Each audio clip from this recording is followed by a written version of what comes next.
And how is it going, everyone? Welcome to more Belvedere, and today's extra no miss time, which is something that I did yesterday. Well, I tried yesterday, and I got pretty close, but I'm getting pretty close to actually being able to do it. It's two different things, but I'm still confident that I should be able to do it today. Well, given that no technical difficulties arise, because, my computer keeps just failing me time and time again. It doesn't stop. Well, then again, I shouldn't say my computer, I should say Windows instead, which is the real culprit. But problem is that if I'm gonna format, it's gonna take so much time until I back up everything and then I reinstall Windows and then all the updates have to install. It's such a pain in the ass. And my other plan, which was rolling back to Windows 7, is even a bigger pain in the ass. So, I don't know. A difficult situation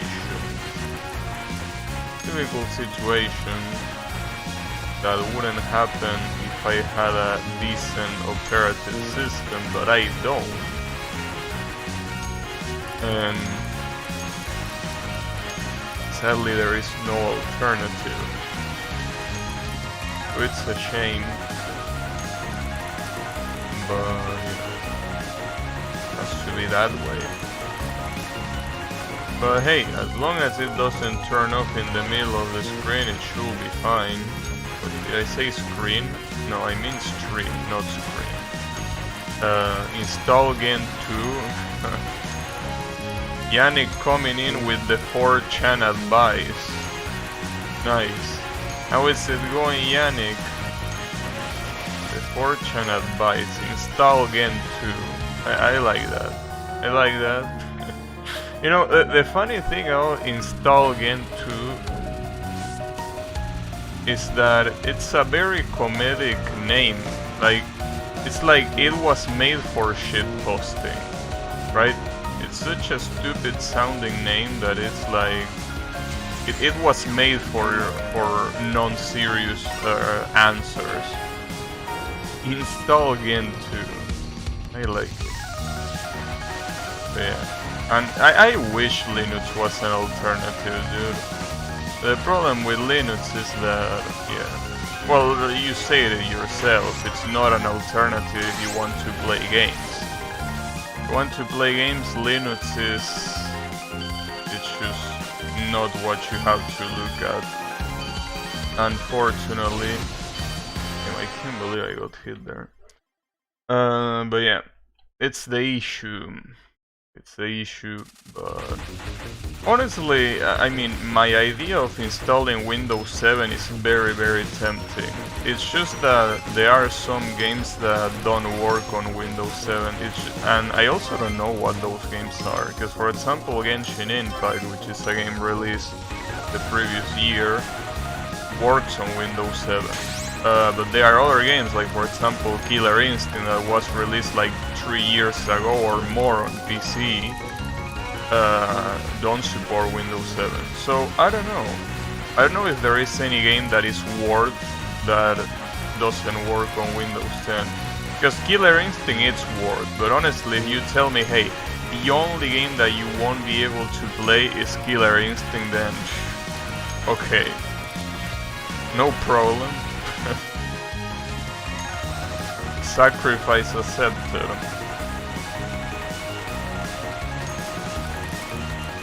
But yeah, I don't know exactly which games work and don't work on Windows 7, or more importantly, which games are Windows 10 exclusive. That's what's important here. Obviously, as time goes by, there's gonna be even more games that are gonna be Windows 10 exclusive, so asking that question in the present It's a little bit useless, because, you know, it's just something that's gonna keep growing until it's impossible. Have they not stopped supporting Windows 7? Yeah, Microsoft stopped supporting Windows 7. That doesn't mean much. I mean, after all, they have stopped supporting Internet Explorer, and as a programmer I still need to take care of Internet Explorer, so, you know, one of those things that doesn't really matter what they support or what they not. What matters is the usage, right? If they are still users that use Internet Explorer, it doesn't matter that Microsoft stopped supporting it. And with Windows 7, the same thing happens. If you keep creating programs that are compatible with Windows 7, then there's nothing that you can do, right? Like, people are gonna still use it. Yeah. When it comes to that, it doesn't really matter. Well, the same thing applies to Flash. Flash is unsupported, and there are people that keep pumping out content for Flash with the, you know, workarounds that the people have came up with, right? The question is, should you use it? Well, that's the thing. My question is not that one, because I know that, and I can't believe I keep getting hit on stupid shit like this. I'm gonna use Hyper way more aggressively now.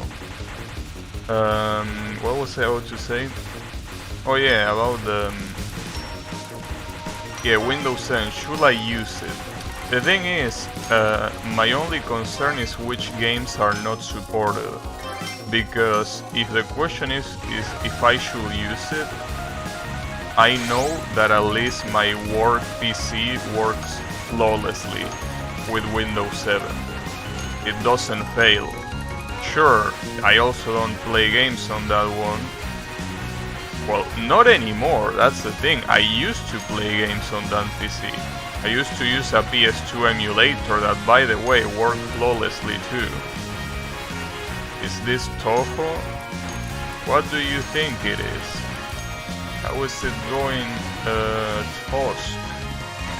By the way, since you are here, Toast, you might be able to answer this question. Do you have any idea, or rather, off of the top of your mind, which game is Windows 10 exclusive? Because I've been thinking if it will be a good idea to switch to Windows 7, but obviously what I care about is which games I cannot run on Windows 7 anymore. So I wanted to know if you knew of any particular case of a game that you can run. Sea of Thieves? Okay. Well, I wasn't playing it, but I did plan to play that one eventually, so that will be a shame, but it's not like it's a game that I really care that much about. Yeah, I mean, there are multiple. As I say before, there is also Killer Instinct. Killer Instinct also doesn't work on Windows, and well, on anything that is not Windows 10. But, you know, see, but that's the problem. There's gonna be a lot of cases. Maybe something that I could do, but I'm not sure. I could partition my drive and have one run Windows 7 and the other one run Windows 10, and only use the Windows 10 one for those times where I, well, you know, need to run something in Windows 10. But that seems like a pain in the ass. Having my drive partition sounds like absolute pain. It should say on minimum requirement. No, yeah, I know. It's just that I'm not gonna check for literally every single game which one runs and which one doesn't, because that's obviously a pain in the ass. But I just wanted to know if there was one off the top of your head. Well, yeah, Sea of Thieves is one of those.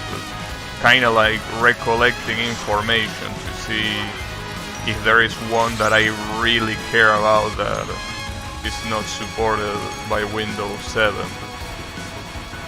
And as I said before, for example, Genshin Impact is a game that released last year and is still supported by Windows 7. Mostly new games have those issues, not the old ones. Yeah, well, obviously. A partition might be a good idea, but painful. Yeah, what I don't like about partitions is that... Well, obviously... See, here's the thing. You could have a drive to be accessed by both partitions, and then just have both partitions differentiate from each other to have Windows installed. But it's a pain in the ass in the sense that, well, if you still have to deal with pretty much two computers. My system has been rock solid for years, I just have to whack a few Windows processes in the head when they go ham on my HD. Yeah, but the thing, this is something that an operative system is bad when it's not, what's the word? There is a perfect word for this, and it's not consistent, even though it's similar to consistent. Kinda like, yeah, I guess consistent might be the word, but more like when it's not reliable, you know? When you basically have to, you know, pray that something doesn't get destroyed randomly, is that it's a bad operative system. And Windows 10 is one of those operative systems where randomly things that shouldn't happen. It's random.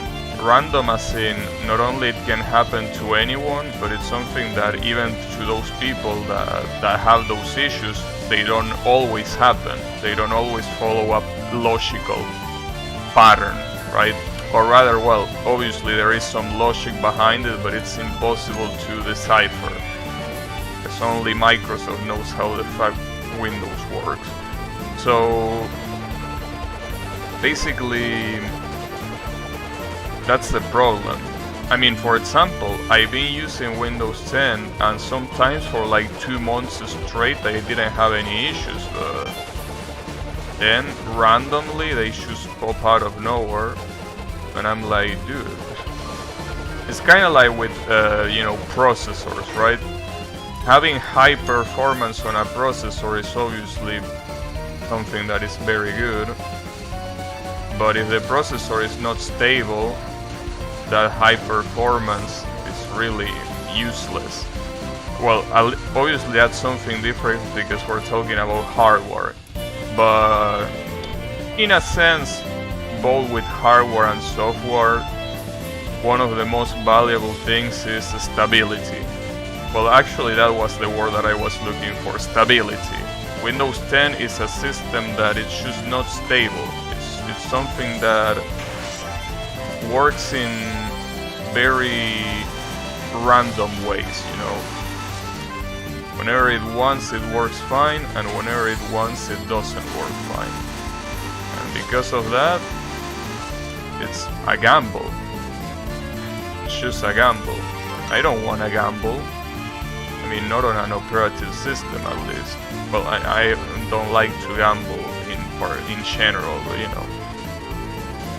I don't know. I mean, if I didn't know that the issue was from the operative system, I would be like, well, okay, maybe I should try, I don't know, changing hardware or shit like that. But I know that the issue is Windows 10, and I know that if I had Windows 7, it wouldn't happen. At least not the issues that I get with Windows 10. I could have other issues, yes, but I think those other issues will be something that wouldn't be as random as they are in Windows 10. I mean, I'm gonna keep giving you the example of my work computer. My work computer has been using Windows 7 since I entered the company, and to this day it still works flawlessly. It has never been formatted since I entered the company. And it works absolutely flawlessly, and as I say before, I even played a PS2 emulated game back when I went to office. And some other shit too, not just that, so... And then again, a lot of people when they used to go to the office also used to play other kind of games, and most of them have Windows 7 installed. So basically, you know, it's just one of those things that, not like in this case I'm trying to look for a solution that is only like a, you know, a delusion, right? It's something that I know it works. But yeah, as I say, the problem is that even if I know it works, the problem will always be doing it. And obviously dealing with whatever problems might arise. Especially in an operative system that, as Yannick said, it's technically not supported anymore. I mean, whatever issue you might have, if it's something that Microsoft will normally fix, they wouldn't fix it now. That's the thing. But yeah, I don't know. Well, regardless of what I do, I mean, regardless of if I choose reset Windows 10, or if I install Windows 7, the problem is the same. And it's that I need to back up my data. And as I say before, backing up is such a gigantic pain. It's so painful to back up. I mean, obviously, the most important part is knowing what to back up, right? But there comes a time where you have to investigate what games are saved in which parts, and you know what program configuration is saved in documents, and which one in app data, and which one in its own folder. All of that, I really don't want to do that. Yeah, gigantic D, I guess you could say. But yeah, that's the issue. That's the thing that I will have to deal with, regardless of which way I pick. If I pick Windows 10, if I pick Windows 7, or if I pick partitioning, I will still need to back up, and that's so painful. Because there is an option that allows you to pretty much use Windows 10, and it allows you to kind of like reinstall Windows 10, but at the same time you can, you know, you can reinstall Windows 10. Fuck, can it do it? I can't believe. Well, let me practice the rest of the spell card since I'm already here. This is the spell card that always kills me because it's a piece of shit. But what was I about to say? Kinda forgot.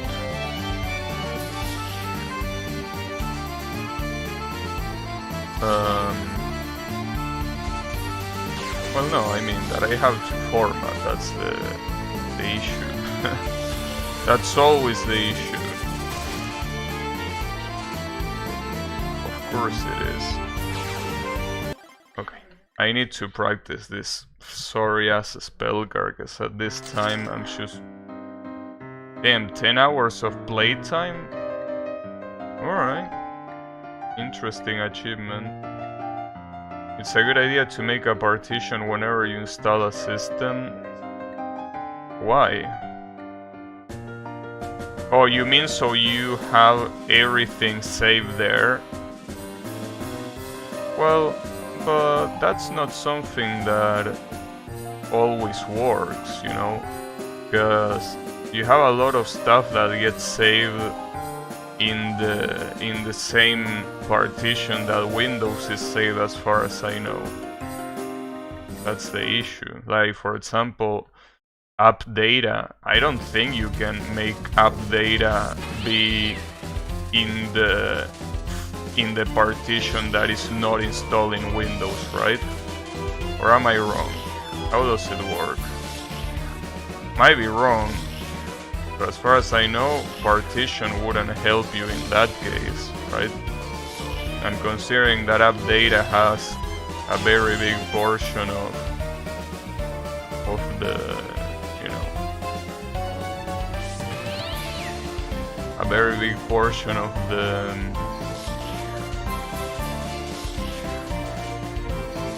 shit that you save, might be a good idea to, well, have it in the other partition, as you say. Unless you suggest that you use partition for some other reason other than backing up. I don't know. You mean other than backing up? Or you mean to back up?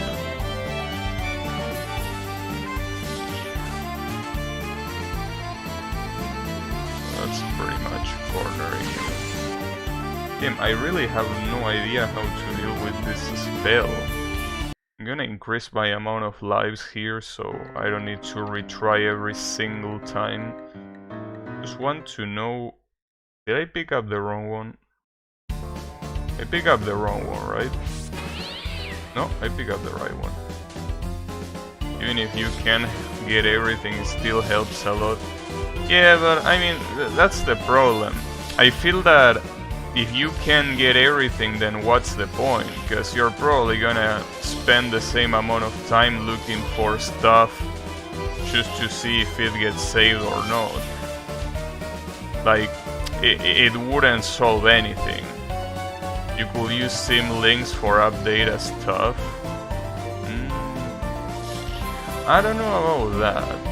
I think in that case, I will have to probably kinda disagree. Like, I don't think it will be that good of an idea at all. And not that it will be a bad idea, I just think that wouldn't really save that much time. You know? Like, it's an idea that doesn't seem worth it, is what I'm trying to say. But, you know, I don't know. I used to use multiple partitions before. It's just that they didn't seem to be that useful either before. But yeah. Let me also try to simulate if I get here with 2 bombs. If I do this, this is usually the amount of resources that I will have when I get here. Well, probably 3 bombs will be a little bit more realistic, but you know.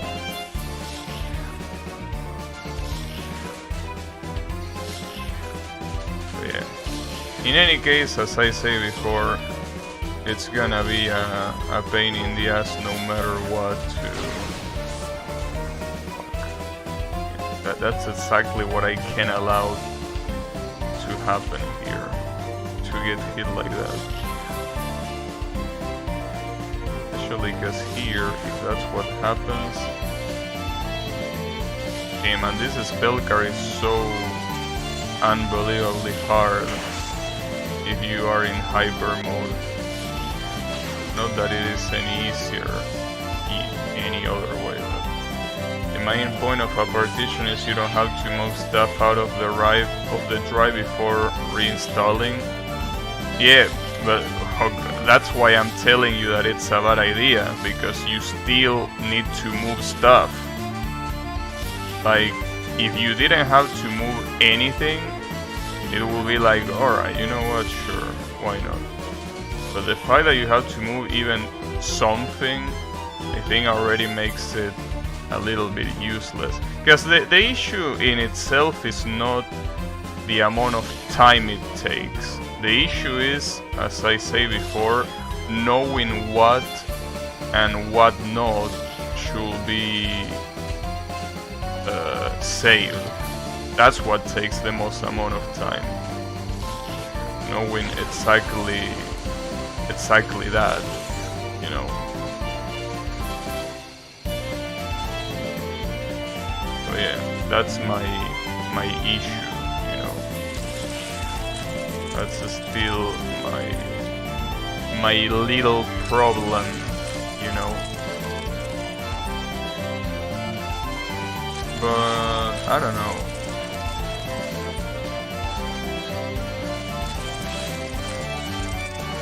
Regardless, this is something that I analyzed before. I basically have to do like some kind of, well, I don't know if you should say like mathematical analysis, but like I have to wait, right? I have to wait. What's more of a pain in the ass? Is it more of a pain in the ass to reset the computer every single time? Sorry, reset, I mean restart. To restart the computer every time that I encounter that problem that I already described before, that, you know, I can open almost any program. Is that more of a pain in the ass than formatting? That's the thing. Because if it's not more of a pain in the ass, then I'd rather deal with that than format. But I don't know. I honestly don't know what's more of a pain in the ass. And then I think to myself, what if formatting doesn't save shit? Like, sorry, doesn't fix shit, right? What if after I format the problem persists? Right? Windows 10 is just that much of a piece of shit. Right? I don't know. It's a hard question.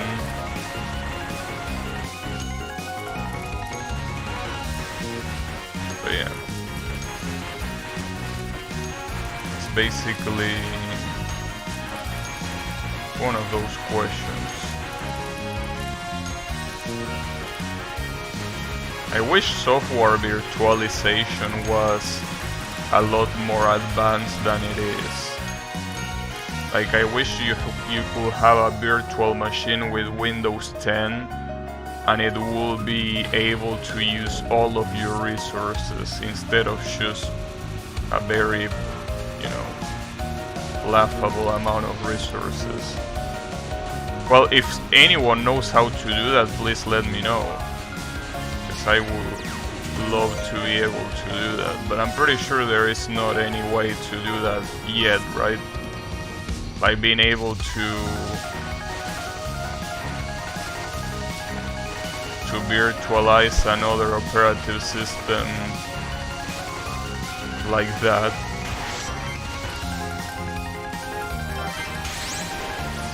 No, I don't think that's something that you can do, right?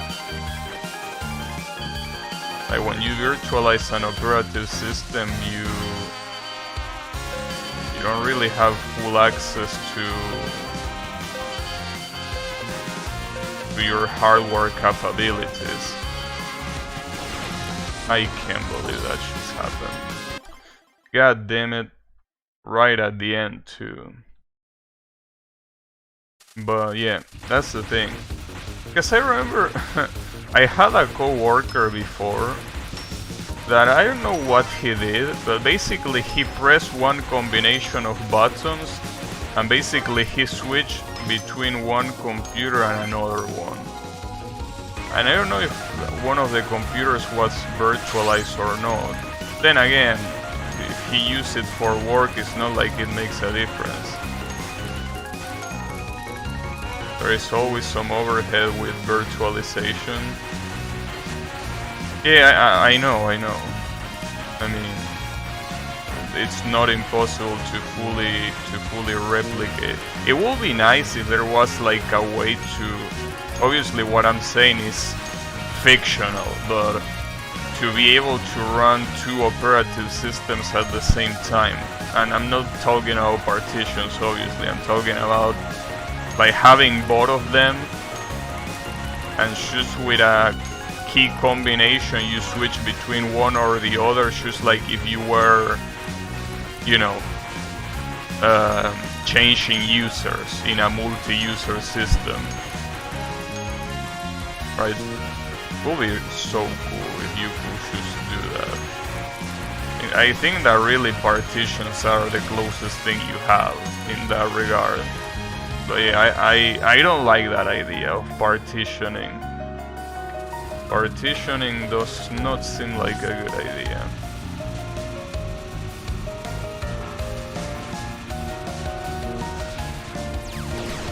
Ah, come on, dude, I definitely pressed the button there. Sack of shit. But yeah, that's the thing. Hey, maybe Yami, that it's a software expert, can tell us about it. Hey, are you there, Yami? I mean, Yami knows more about computers than all of us combined. So maybe he will be able to point us in the right direction. Or maybe he's just gonna reply with "what did you just call me?" or something like that.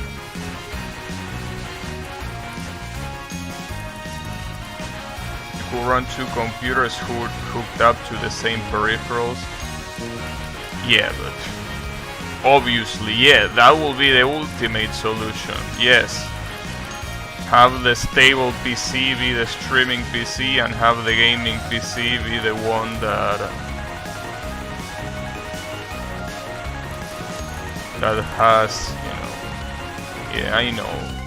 I mean, but then again, that's a bad idea, because the problem with that idea is that, I mean, I have to buy another PC. You know?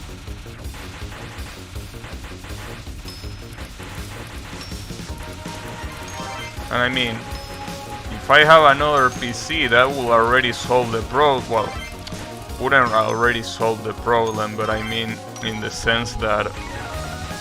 No, I meant to say the opposite. It will be like... It will be even more of a pain in the ass than formatting. That's the thing.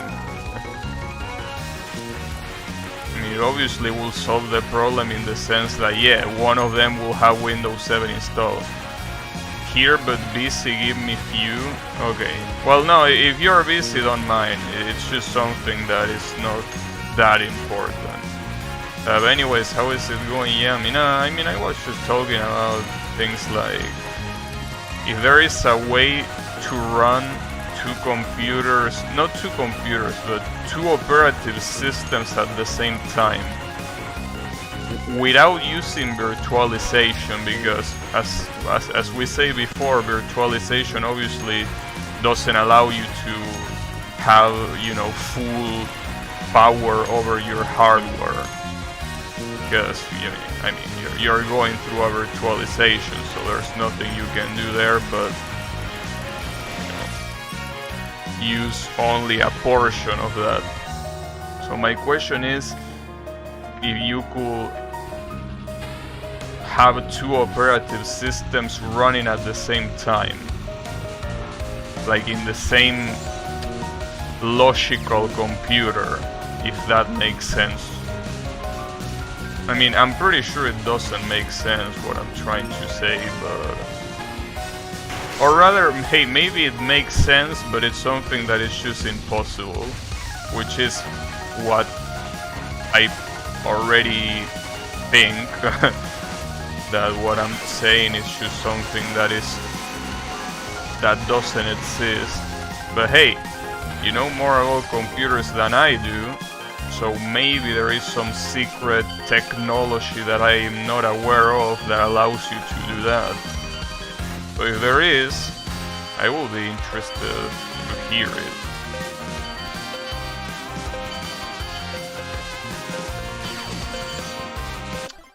Because, you know, there's always something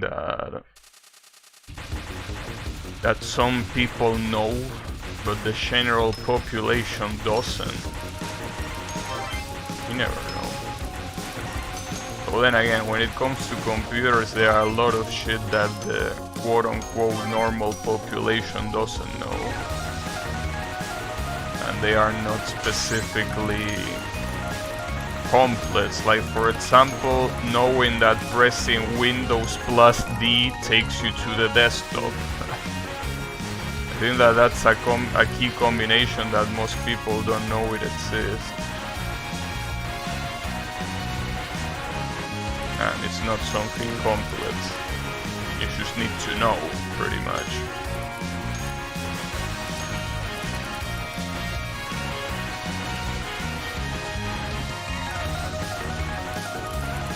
But I think that what I'm asking for is a little bit more complex. That cannot be done with just a couple tricks. Although, as I say before, maybe the technology for doing that exists, it's just that it's not available. But I don't know. Obviously, I also will require, in order to know if that's possible or not, I will require having a deeper understanding on operative systems that I don't have, unfortunately. Might be a programmer, but when it comes to operative systems in itself, my knowledge is a little bit limited, unfortunately. The way operative systems work on the inside. I only know the basic stuff, but not much more than that.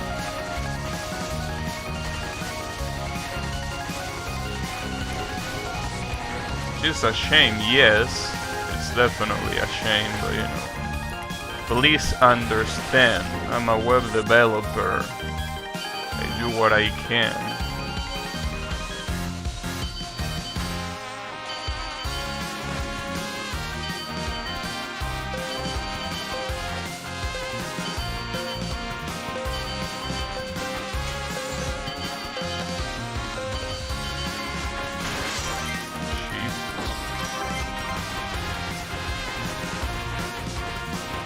Uh-oh, that's the wrong side. Fuck. I forget that when that happens you have to go to the left, not to the right. My bad, my bad. At least I have power overwhelming now.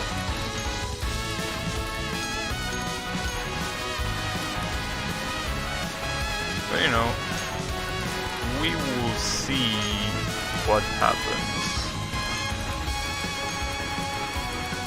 Still only wasted one bomb, which differently from what it usually is, usually wastes no bombs. But you know, it's only one bomb of difference. Well, obviously that one bomb of difference can make all of the difference, but we will see.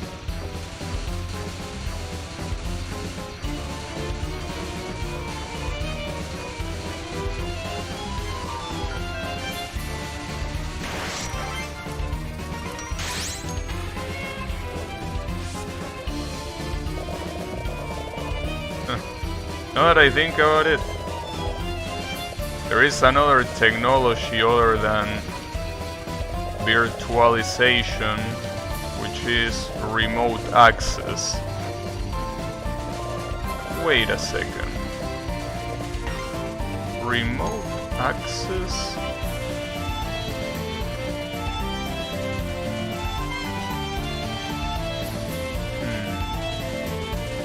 No. I'm assuming that that will have its own problems.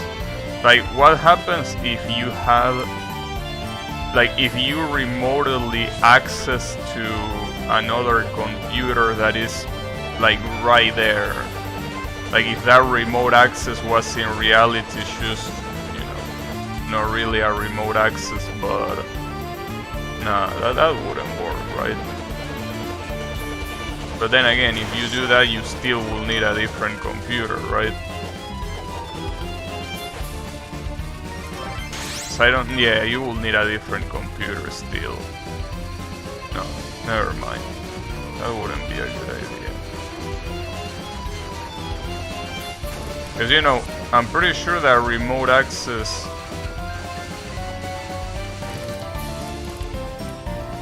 Well, obviously remote access and virtualization are two different things. But... fuck.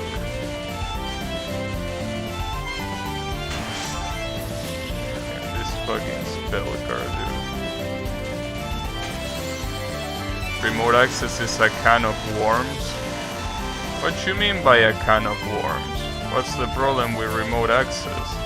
Well, I mean, other than delay, yes, I will say that delay is quite a problem. But other than that, what's wrong with it?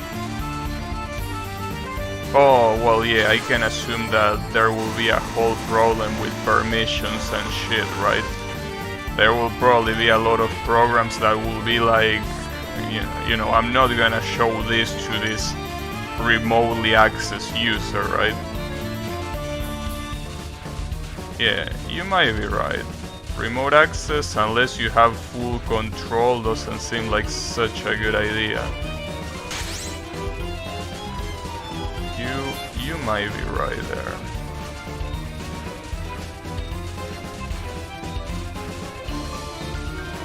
You might be absolutely right. Management, security, connectivity, headaches. Well, I mean, remote access is very good for doing stuff that doesn't require any complex processing. Like, for example, I remotely access my computer in the office that I used to go ever since the pandemic started, right?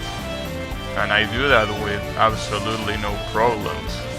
But, you know, obviously, yeah, I don't play games when I do that. I mean, not in that computer, at least. But I don't do it in my computer either while I'm... Wow, did you just see what happened? Did you see that? It was pretty cool of you. Alright. Nice. That was very impressive, I will say. Quite impressive for sure. I can't believe what just happened, dude. That was very fucked up. The boss literally woke up to me. She did the Mega Man strategy.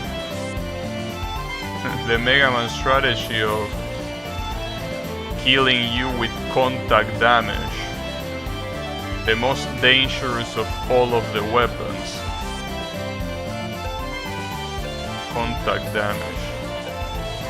I mean, I should reset this, but you know, whatever, might as well keep going. See how far we can get. Man, that was so fucked up.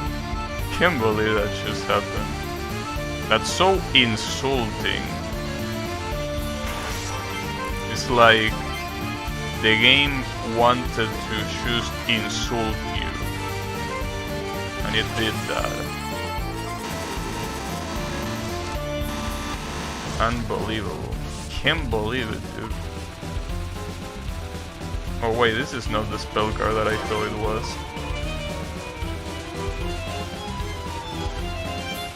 You know, it's okay. We'll get them next time. Hopefully.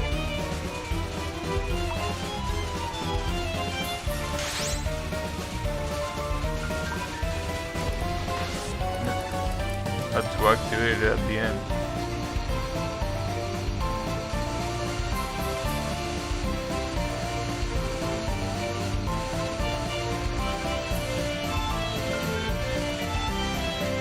Fucking contact damage, dude. Contact damage. Truly that one thing in video games that is invincible. It's always there. It's a global enemy.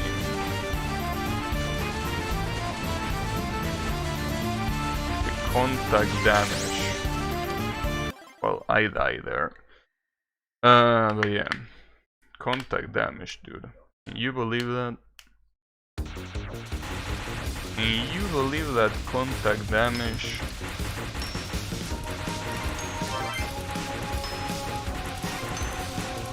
Contact damage goes after me even in Danmaku games.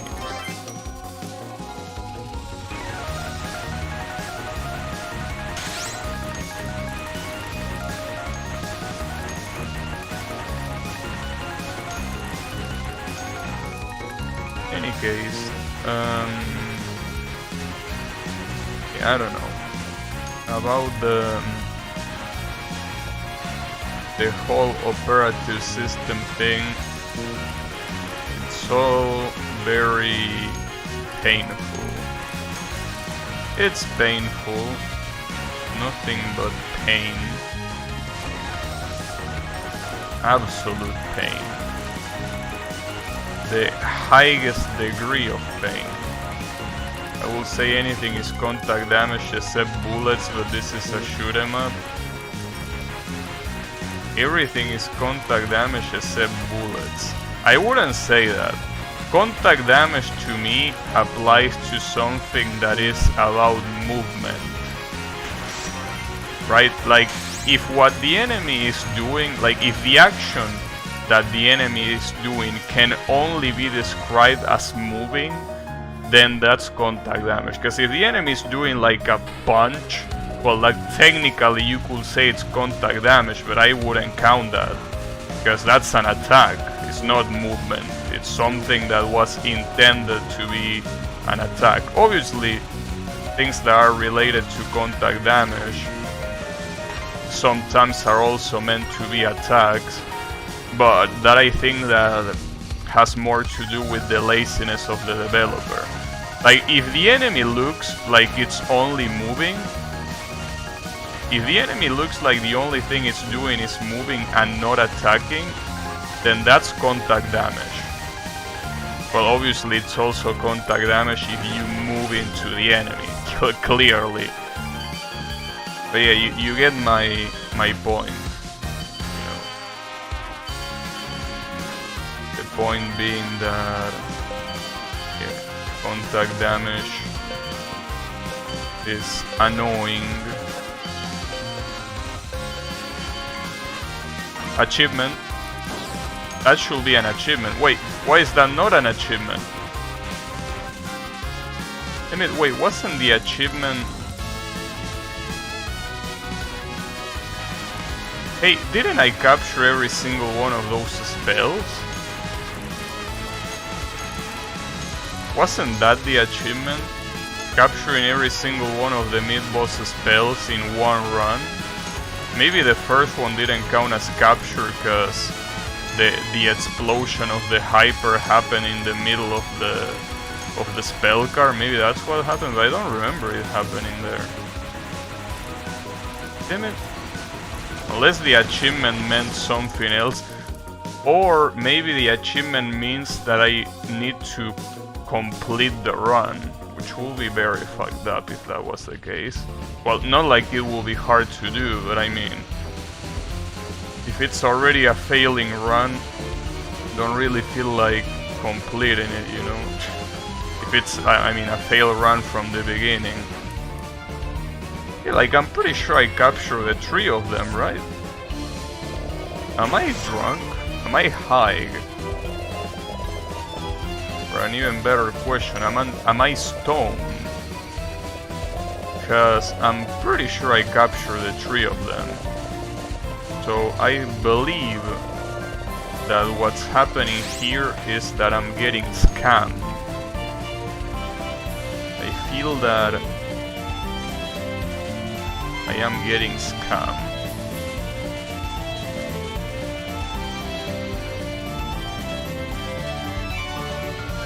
I don't like it. Don't like getting scammed. But it's okay.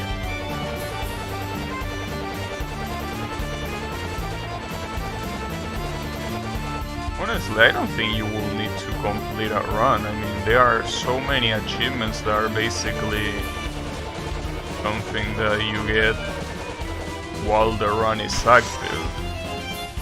That would be weird if that was the case. Wouldn't rule it out, maybe it is the case, but...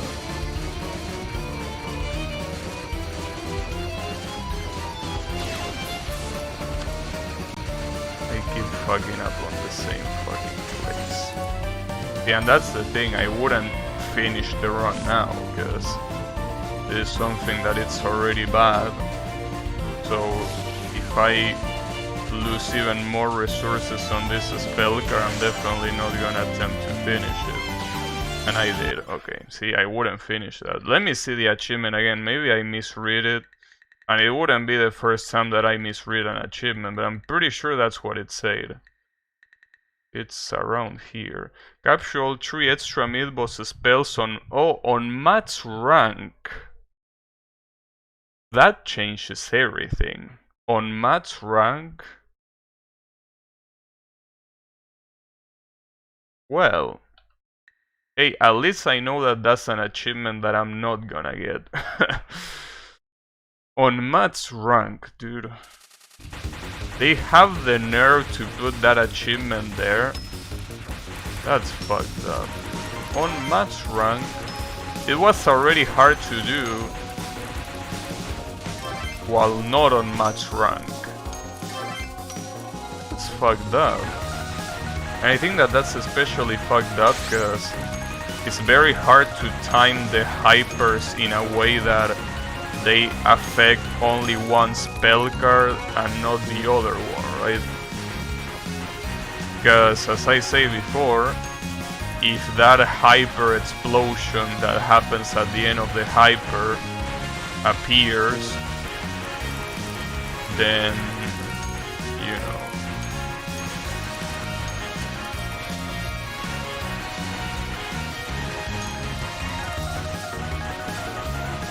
it's one of those things.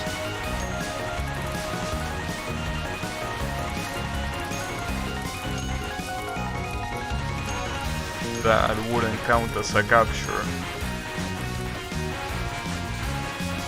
Oh, anyways, I forgot. How did you do in your finals, Yannick? Unless you didn't have them yet. Which I don't know.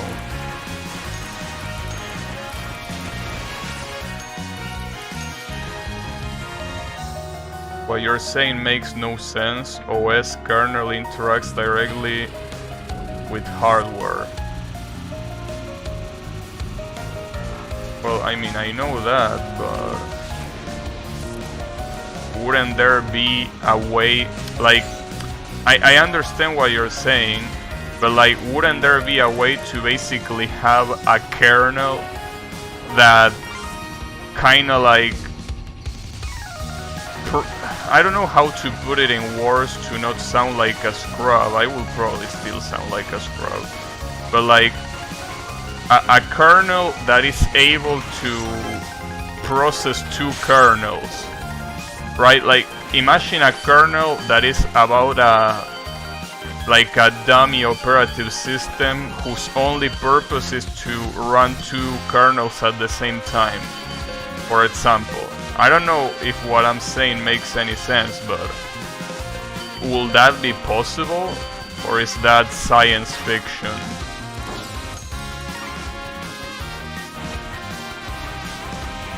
Things I could think of would be like a compatibility layer like Windows DOS for Ubuntu, Windows Subsystem for Linux. Yeah, well, that's the thing. The problem with that is that compatibility there is a pretty strong word, because Wine, for example, that is the compatibility layer that Linux uses for Windows applications, is not so compatible in the sense that it doesn't offer full support for literally everything. Synergy, easy to use and popular network-based streaming solution. With Synergy you can run a different machine and use same mouse and keyboard, and it's done very well, can game on it easily on LAN. Right, but wouldn't I need another computer to do what you're saying? Like, or are you telling me that with only one computer I can do that? Because so I will need 2 computers. Well, yeah, but looking, as I said before to Yannick, that will solve the problem entirely, because I will have one computer that has Windows 7 and the other one that has Windows 10, and that's it. Problem solved. Or having one streaming PC and one gaming PC. There you go. Oh no, that's not what I mean. I'm talking about using a single PC as in a single unit of hardware. You know?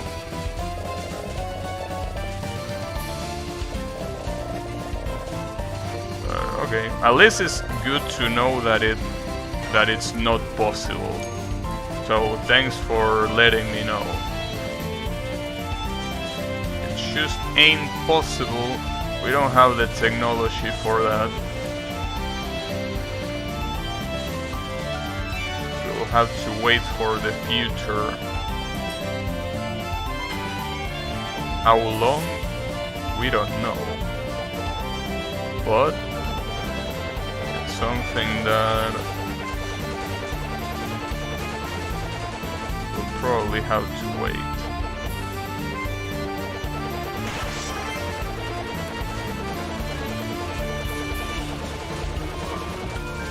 But you know, with how fast the technology advances, you never know. Especially because, you know, I'm pretty sure, well, I'm pretty sure, I am 100% sure that there are other people that just like me are fucking tired of Windows 10, but we understand that there is no really any alternative when it comes to an operative system that can run every game, right? Or at least, you know, well, I'm pretty sure if they are Apple, well, Macintosh or Linux exclusive games, they are probably not even worth it. But what I'm trying to say is that, yeah, like if you want to play games, Windows 10 is the only alternative. There is no alternative to that. And I'm pretty sure I'm not the only one that's tired about that. So I'm pretty sure that someone at some point is gonna get so fucking tired that it's gonna manage to find what I'm looking for. Or maybe not, maybe they have another solution that is just, as you say, having 2 computers and, you know, one of them runs Windows 10, the other one runs whatever else, right? But I don't know. Otherwise you can make machine with multiple CPUs, graphic cards. Yeah, that's the issue. I don't want multiple, I want a single set.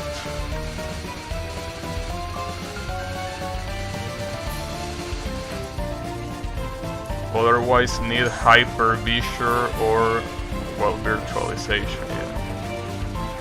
Just wait for cloud gaming. And we don't need to wait for that, we have Google Stadia. Come on, bro. Google Stadia is the future of games, where you're gonna be able to play any game you like flawlessly with no delay at all.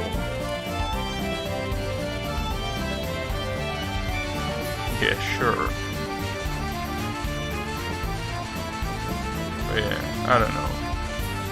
I know that waiting for a savior is not a good idea, but I'm really waiting for a savior here. Like, a savior that either makes a decent operative system that can somehow run all of the proprietary software that Windows can run to obviously run video games, or someone that makes it so you can use two operative systems at the same time. I'm waiting for that savior, and that savior is probably never gonna come, and I'm gonna keep waiting when I'm in, you know, inside of my coffin. But hey, you know, it's a fantasy that I have, having someone that is able to do that. I will be even willing to pay for the operative system, which is something that I'm not willing to do right now for any operative system. So, you know, yes, that includes Windows 10, obviously. But yeah, I don't know.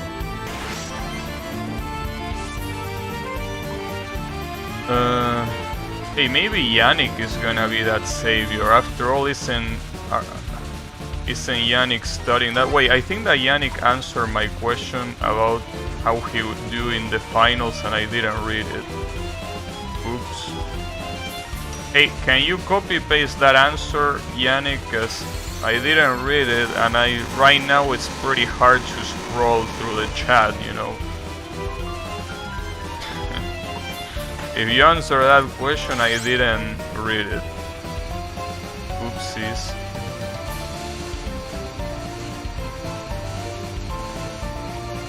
Or if I read it, which is even worse, I don't even remember what I read. I don't think I read it though. I finished some stuff today, but it's not over yet. Okay, there you go. Thanks. Yeah, I was sure that I saw you answering it, and I couldn't read it because something happened on the screen that took my attention away.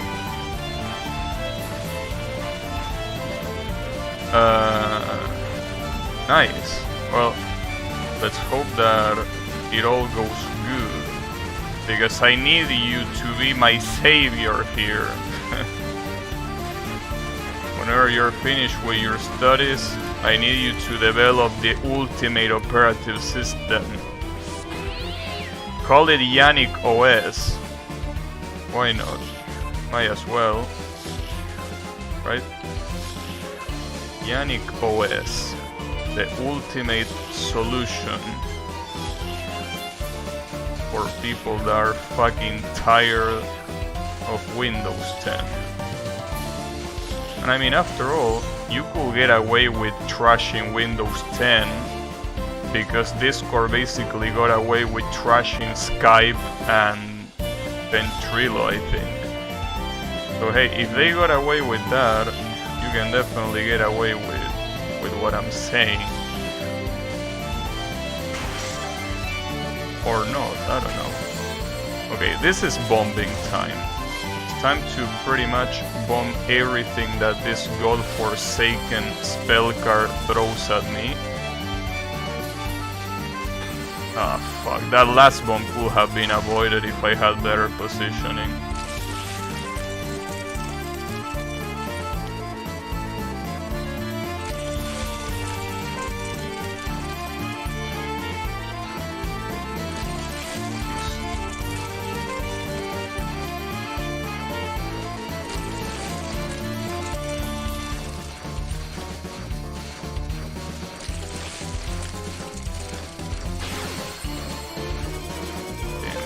Orange bullets are non-cancelable. Fucking...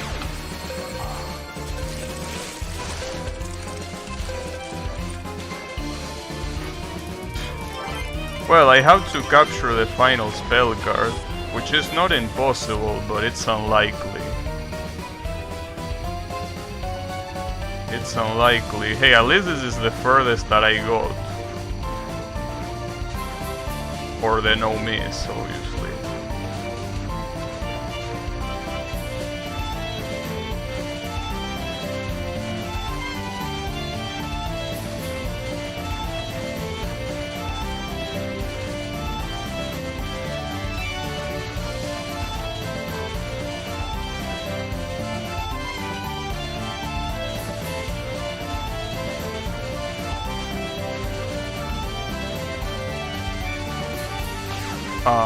That's so fucked up. Damn it. I don't even know where that shit came from. There was some pink bullet that scoped me. Didn't even see it. It came from the right. Damn it. You can always dual boot with SSD. It's not that bad. I know that. It's just that it's still a kind of an ugly solution.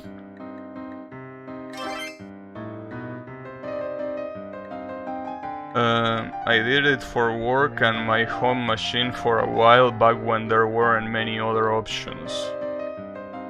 And what operative systems did you use?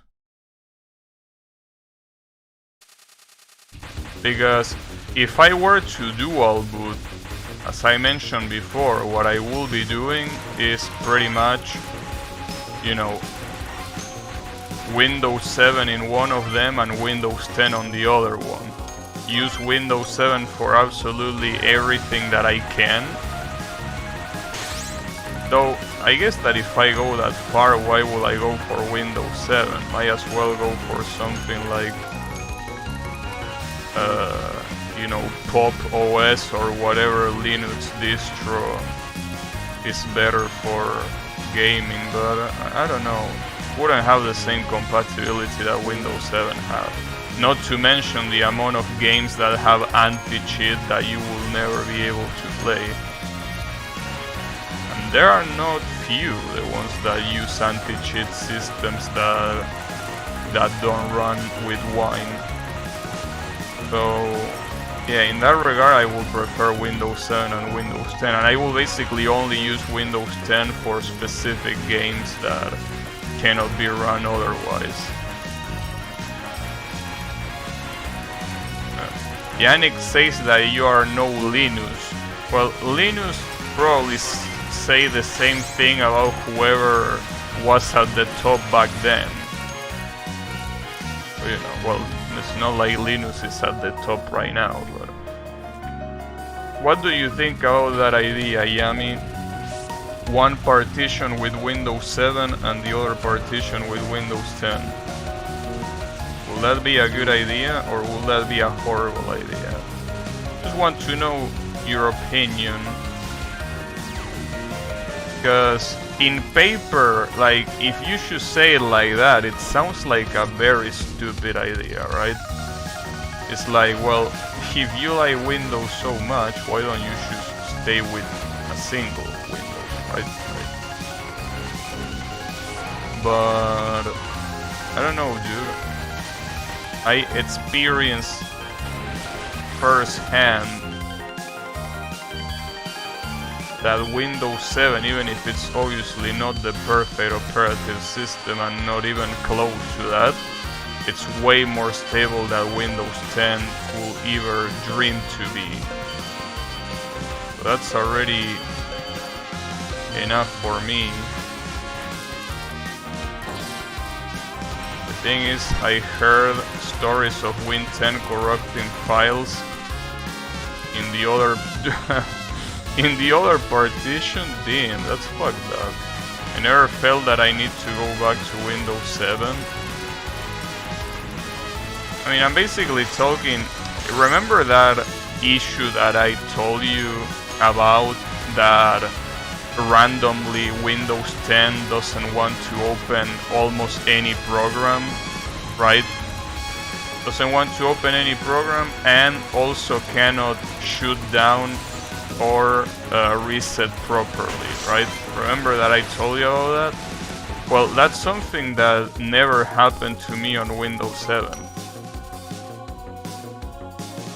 Like, literally never happened on Windows 7. And I had other problems with Windows 7. I'm not gonna pretend it was perfect, but...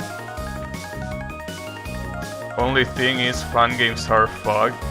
Yeah, well, fan games are a very good example that will work with Windows 7. You know? That's the thing. Well, I think, right? Like, with Windows 7 there shouldn't be any problem with I Wanna Be the Guy fan games. Hey Ravi, how is it going? Why are you asking me to stop? What did I do? Didn't do anything. Didn't do nothing.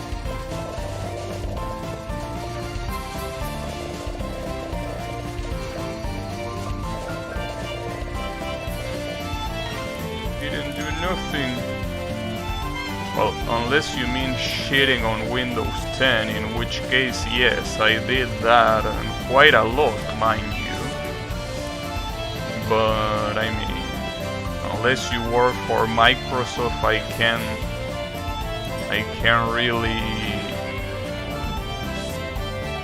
really be a problem for you that I shit on Windows 10, right? Well, I'm pretty sure that even if you work for Microsoft, it wouldn't be a problem, because you probably shit on Windows 10 more than me if you work at Microsoft, because you have to deal with that shit professionally. Yeah, they are tentacles. But, you know, that's because I think that... now that I think about it, I think that this character is supposed to be... Lovecraft.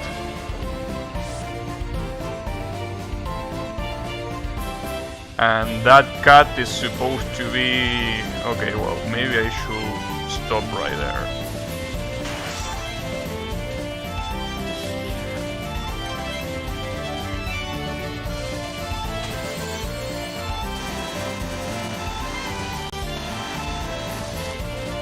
I mean, everything adds up. The amount of abominations that this boss summons, especially to the end of the fight, will be very fitting for Lovecraft. And having a cat doesn't help either. So, you know, deal with necessary evil of having to wipe your OS once in a while. Oh, okay, that's also another question that I wanted to ask you, Yami. How useful is it to reset the OS in the Windows 10 manner that apparently doesn't delete any files? Or well, any user files. I don't know which files it deletes and which doesn't, but is that useful? Or you just need to pretty much wipe everything? Because I never used it, so that's why I want to know if it's useful or not, because I don't think it will be useful, but the option is there. Why will the option be there? Well, okay, no. Yeah, we're talking about Windows, so asking why will the option be there doesn't always have to amount to a logical answer. But, you know, that's my question. Is it worth it to do it that way, or is it better to just wipe everything clean? Obviously, even if I decide to do that, I will still clearly I will still back up, because I obviously don't trust Windows enough. Damn, I can't believe I got hit there. Damn it. What a stupid way to get hit. I never done that, so I can't say. I see. I just one of those things that I have to figure it out on my own. I don't trust that description. Yeah, I mean, I don't trust it either. That's why I never done it before. But yeah, I mean, and regardless, as I say before, I will still need to back up. Because that's the thing. Doesn't really change shit. The backup will still need to be done.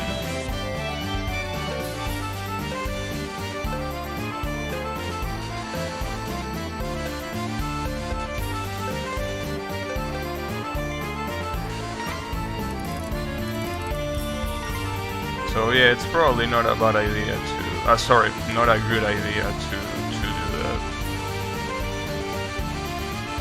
But yeah.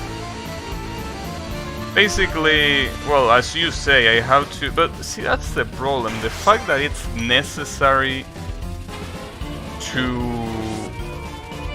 reset your OS, it's so backwards. Such a backwards thing. To something like that to be necessary, like that can be the case. That should never be the case, but it is the case. I mean, obviously a lot of things shouldn't be the case, you know, life is unfair, but still, that's something that is so fundamentally wrong. And yet you're right, it is necessary to do it once in a while.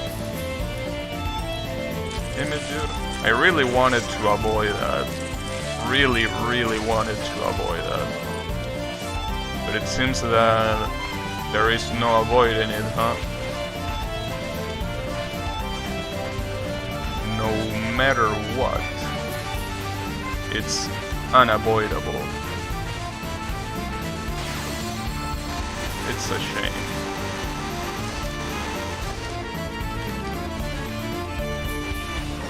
Would have been really cool, but you know, I wouldn't say that that's something exclusive to Windows. I'm pretty sure that happens to every OS, which makes it even more worrying, I think. Because if you could only shit on Microsoft for being shit, that will be, you know, normal. It's not the only one that you need to shit on. That's the issue.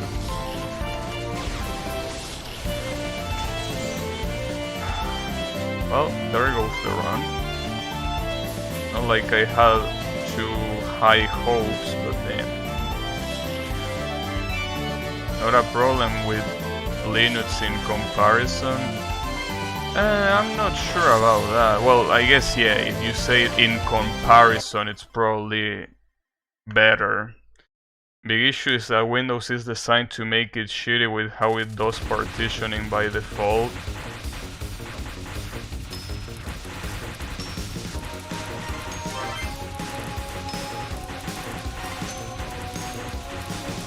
Oh, I don't know, but I will say that Linux still has its fair share of problems. It doesn't help that there are a lot of versions of Linux that if you don't update them, at some point it's impossible to update. In the sense that if you don't format, you can update them. I mean, that shouldn't be a problem if you update regularly, but updating regularly is a different problem, you know.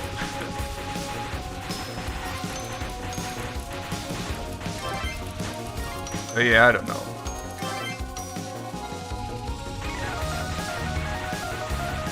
It's still a pain in the ass, no matter how you look at it.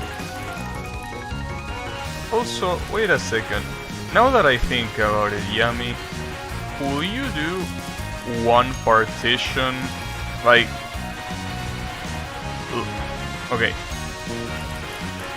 Try to imagine this. You do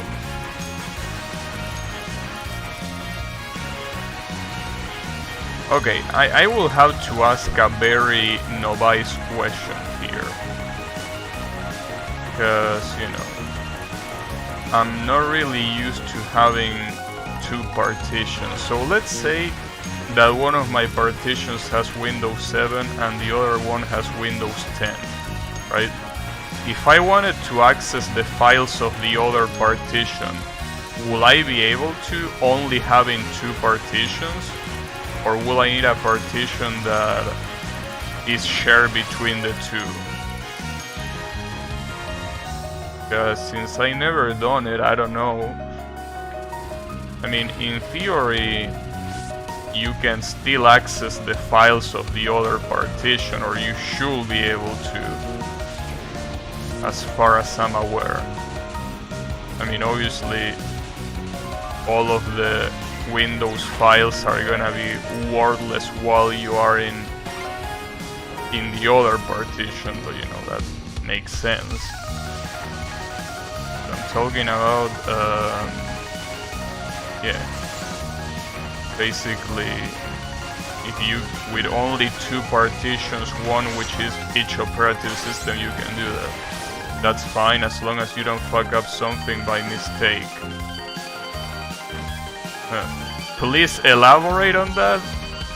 What you mean fucking up something by mistake? Like, you mean changing like the Windows files on the other partition? It's issue for Linux due to the file system Windows uses. Yeah, I can imagine that.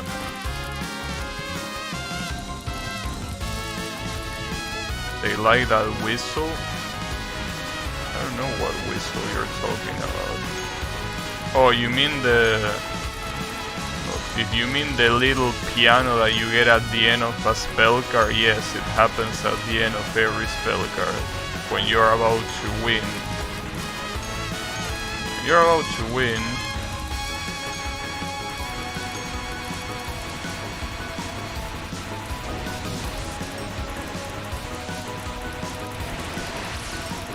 Wow, that was pretty close. Yeah, I see. Well, it shouldn't be a problem though. I mean, I'm not dumb enough to fuck with the Windows files, right? I mean, if anything, I will copy them. I wouldn't, like, bring them out. The sound the mid-boss did during the last spell? I don't know. I didn't hear any whistle. So you might be high. But it's okay. That's normal around here.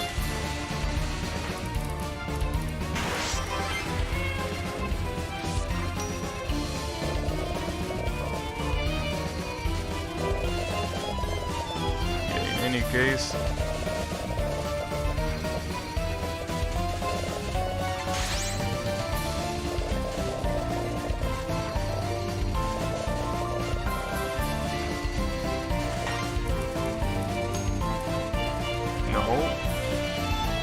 I don't know. You never know. You could be high by accident. What if you were inhaling the reefer smoke from some stoner in the street? Maybe you didn't realize it, but now you're stoned. Maybe the smell was so subtle that you didn't even realize.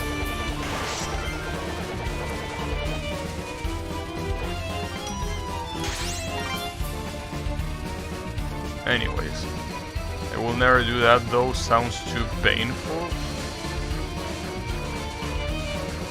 What? Installing Windows 7 and 10 at the same time? Why would that be painful? Why would that be painful? I mean, I can imagine being a pain in the ass regardless, but I mean to have two partitions. But my question is, what will be the things that you will consider painful in that regard?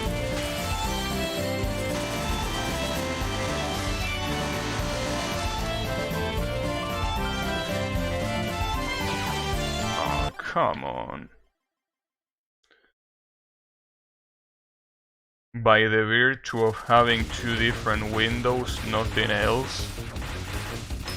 Yeah, I mean, I can imagine that being a problem, but I could only imagine that being a problem if both windows are active, like having, for example, two Windows 10 partitions, right? But no, I'm talking about well, actually, now that I think about it, is it even possible to install Windows once you already install Windows? I don't think you can do that, right?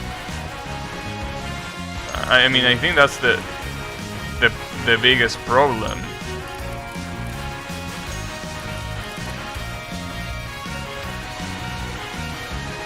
Because I know that Linux doesn't have a problem of creating new partitions, but I think that Windows doesn't like it when there is another partition in there that already has an operative system. It's like it wants to wipe it out, right? Is that the case? Because I never done it, but I think I heard that Windows doesn't like that.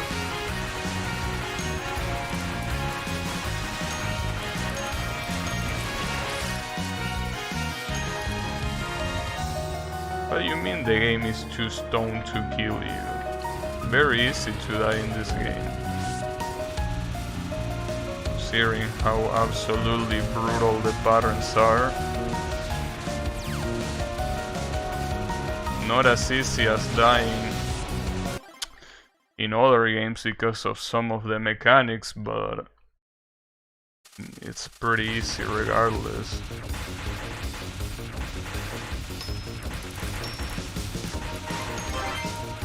I heard it's possible nowadays using only Windows tools, but I never done it. Definitely doable with Grub. Well, I think I get what you say when you say that it's a pain in the ass. It is a pain in the ass. You were right. You are absolutely right.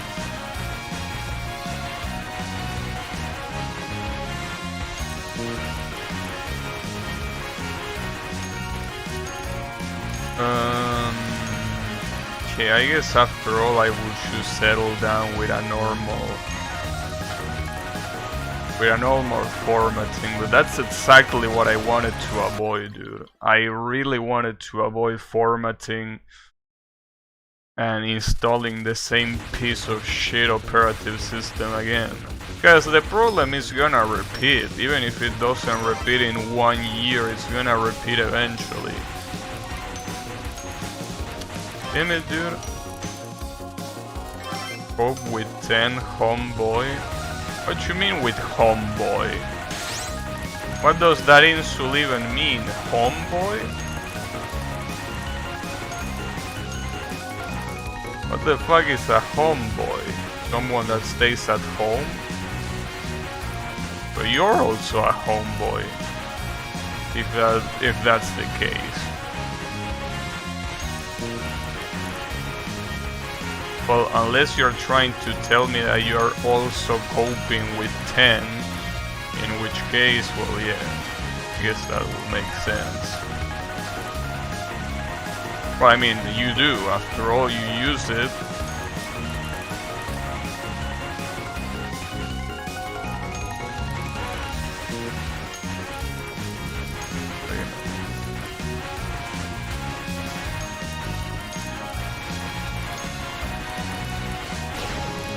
Not an insult, just means like bro. It means bro. Okay, I never heard that one, but sure. homeboy. Oh, maybe it's a Canadian mannerism. I forgot. Keep forgetting that Yam is Canadian. Maybe that's how they greet each other. Oh, what's up, homeboy?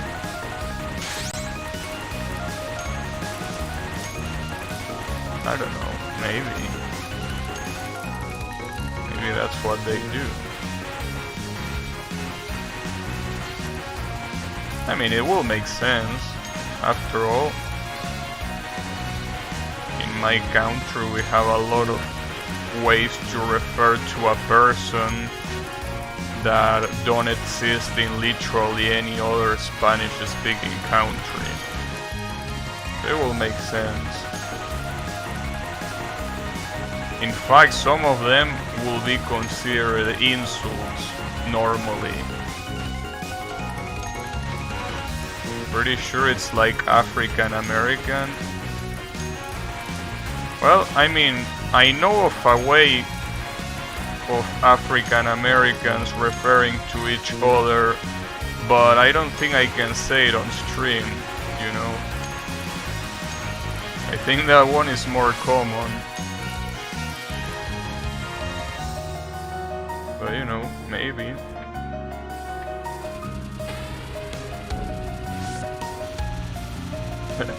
That way that I have in mind is pretty common, I can tell you that. Ah, that hit me. You gonna test that fun game that came out today? No. But you know. You gotta understand that the only reason why I'm interested in this particular fun game is because it was made by the creators of Elegant Impermanence of Sakura. Otherwise I wouldn't really care that much. But considering that it was made by those guys, I had to check it out. And I like it, just that I think that the mechanics are very bad, but the patterns are very good. So, you know.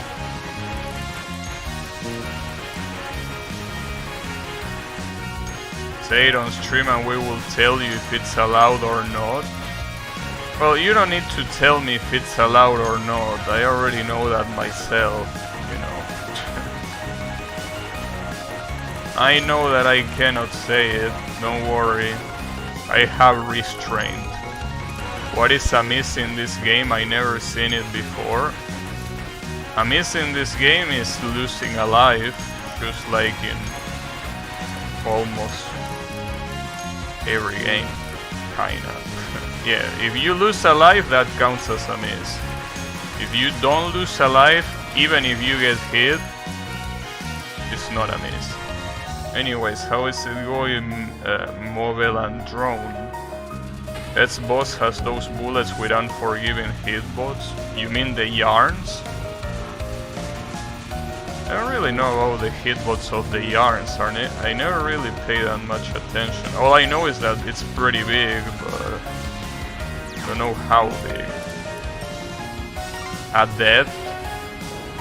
Yeah, it's just that a death is still, well, I mean, if you consider no miss being ambiguous, I will assume that you will consider no death also being ambiguous.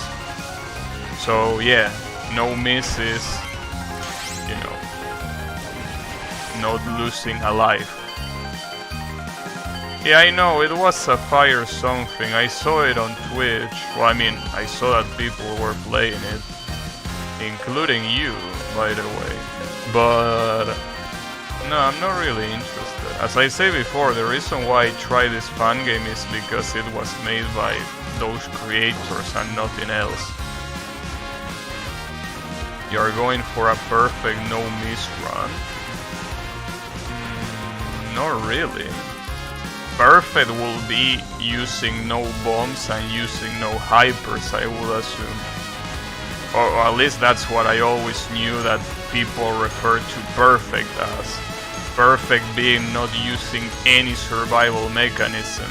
And since I'm using bombs and hypers, that can be a perfect. But it's a no-miss.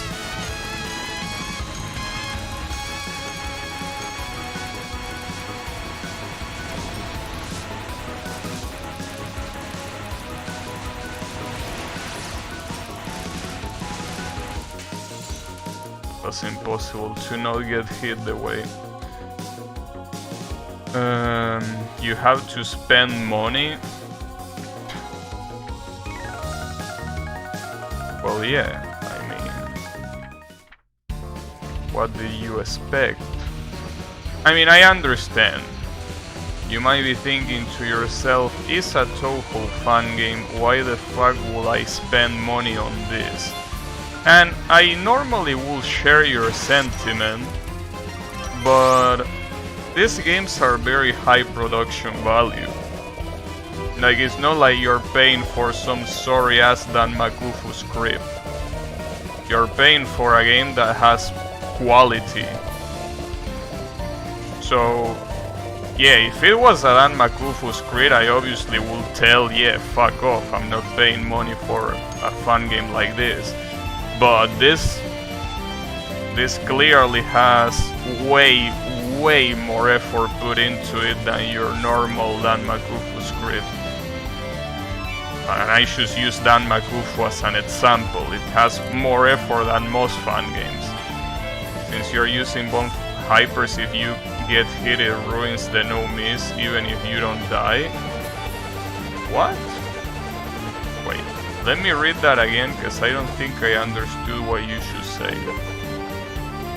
Well, I mean, I won't be able to read it now because it's a little bit of a dangerous situation. You're using bombs hypers, if you get hit, it ruins the no miss even if you don't die. Okay, here's the thing. In this game, you lose a life by dying, so there is no difference between dying and losing a life. So if you don't die, yes, it is a no miss.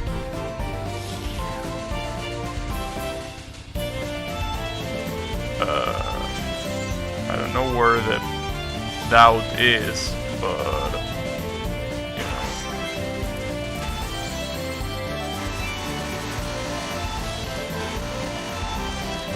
know. You die and it's not a no miss. You don't die, it's a no miss. That's how it works.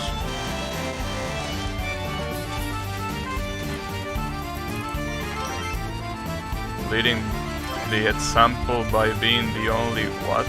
The only person buying this game? What you mean? A lot of people bought this game.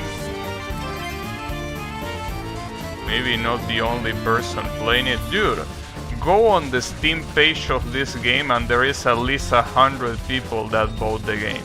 Now obviously you will think to yourself, wow, 100, that's nothing. But that's only the people that left a review. So obviously the number is much greater than that. So come on, bro.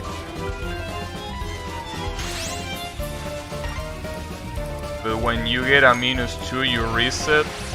I reset because getting a -2 means that you lose 2 bombs. Losing 2 bombs is basically an absolute waste. I will explain why. Basically, in this game, there is a hyper that is called power overwhelming, right? If you get hit while power overwhelming is active, or rather while power overwhelming is ready, you automatically activate it. What's the problem? That you automatically activate it at the cost of 2 bombs. The issue of losing the 2 bombs is that that's a lot of wasted resources. You know, since this is a no miss, you have to use all of the survivor resources that you have available. So losing 2 bombs is way too much of a waste to continue the run, especially if it happens at the very beginning of the run. So yeah, hopefully that answers your question. That's the reason why I don't like the power overwhelming mechanic, cause it really forces you to play in a way that you are not encouraged to dodge, but rather to activate hyper. So I personally don't like it, and that's the reason why I say it. I really like these game patterns, and I really don't like the game mechanics. I feel like the mechanics are the ones that leave a lot to be desired. But yeah, the patterns are beautiful, at least to me.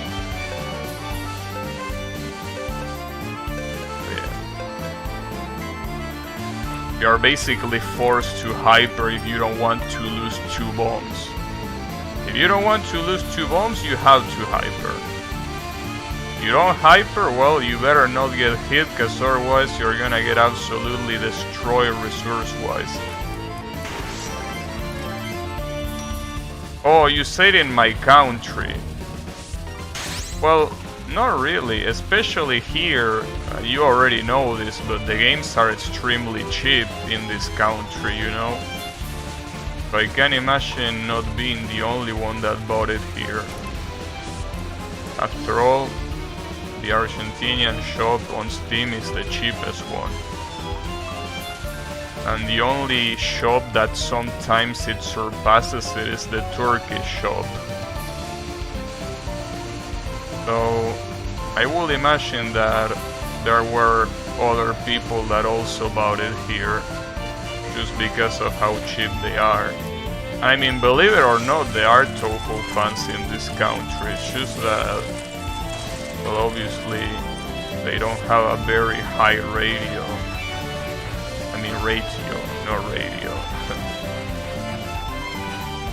But yeah. In short, I'm definitely not the only one here buying it.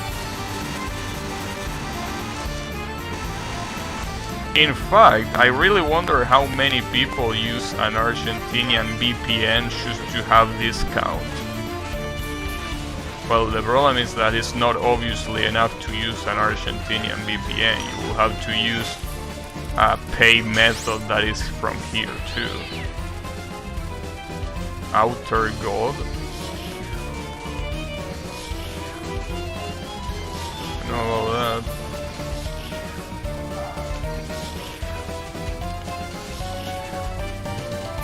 I hate this survival spell card so much. You have no idea.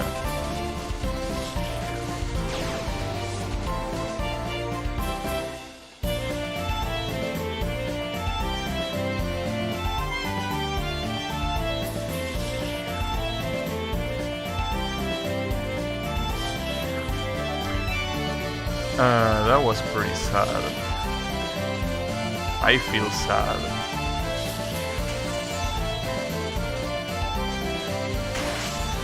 I personally feel sad right now. And I'm absolutely dead.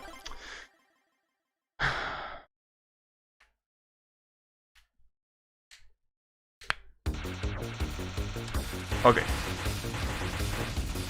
That was my bad for not activating Hyper, but I didn't think I knew it. But then I forgot that on that first pattern, the tail of that abomination gets bigger. So I didn't account for that.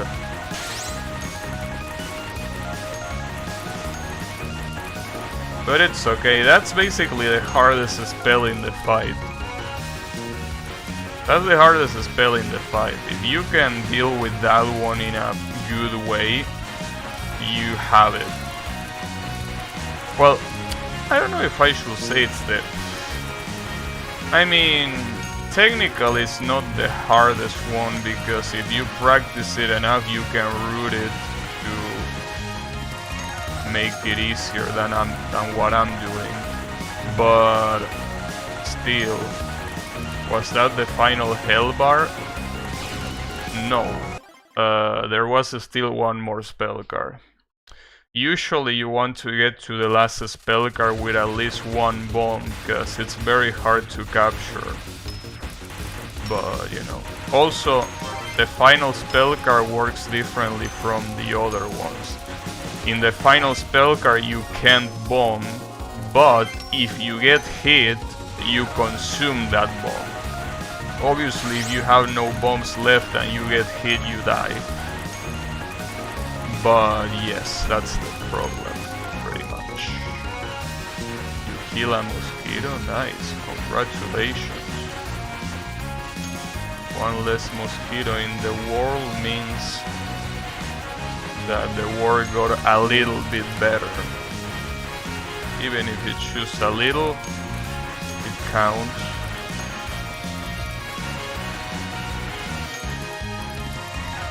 But yeah, that's a very hard spell card, the survival one. But it's a shame because I mean it's the second to last one.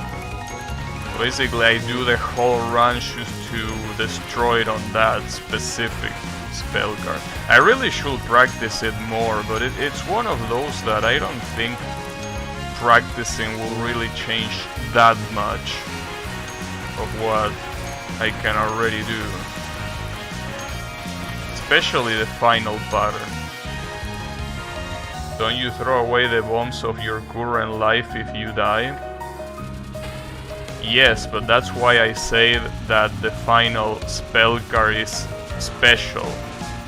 The final spell card is special because when you die there, when you get hit there, if you have bombs on stock, you lose a bomb and you don't die. Obviously with the drawback that you can use bombs. That's kinda because you're supposed to be permanently in hyper mode, but it's like a weird hyper mode. It also happens in the main game for the last 3 patterns, which is what makes it so hard, because it's the last 3 patterns in the main game. You have to deal with 3 patterns basically not being able to bomb, and every time you get hit is one less bomb. It's obviously very fucked up, as you would imagine. Oh, I got hit right at... No, I didn't get hit, because that was a capture. Maybe I got hit so late that it didn't even count it. You never know. But yeah, regardless, it's still hard. But it is definitely doable, regardless. It's a very doable challenge. The one that is definitely not doable, at least to me, is the no miss, no bomb. That one is not gonna happen. Because even if you have the hyper mechanic that doesn't count as bombing, I think it doesn't count as bombing. But even if you have that, it's not really something that is easy to do, because basically you have to, like, after the hyper is over, you have to hold the L, basically. Have to hold that L of not being able to bomb, and obviously if you can dodge, you die. And if you die, it stops being a no miss, no bomb, obviously. I can't fucking believe it, dude. Right at the end of that non-spell.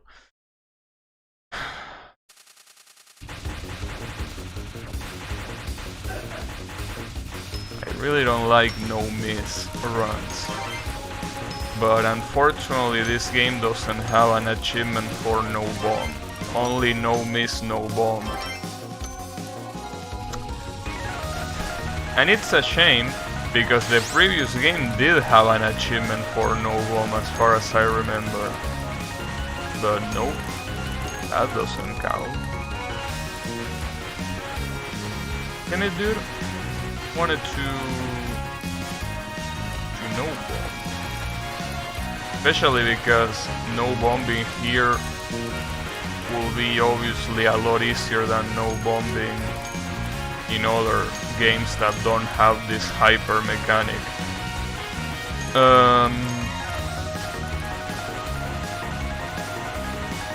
Which maybe is the reason why there is not a no bomb achievement, probably. Maybe not.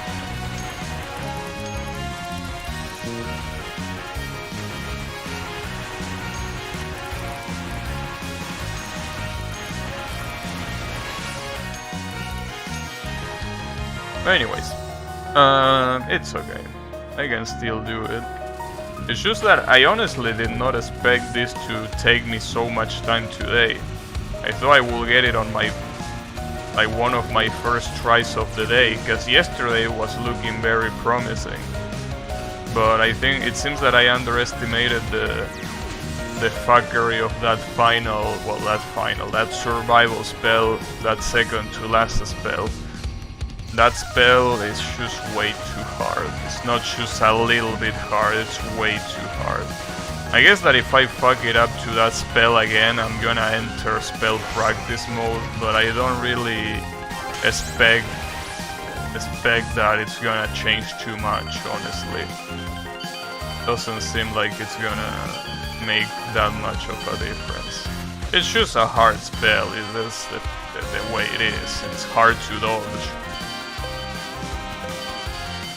I mean, you could say that something like the black hole spell is still way harder, and it is, technically.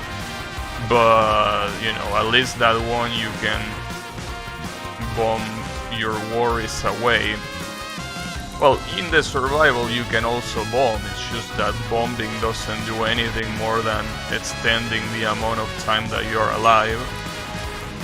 Well, I mean, so does the black hole one, but in the black hole one, after you're out of the bomb, you can keep dealing damage and you don't really have to dodge that much. Though I guess that's a very bad example, because the black hole bomb has non-cancelable bullets. Wow, I don't know how I dodged all of that horseshit that I dodged there, but I did. Do you see that? I dodged the entirety of that barrage of bullets somehow. That's pretty cool. Never gonna happen again, that's for sure, but it was cool to see. It's definitely pretty cool to see. Okay, what's this?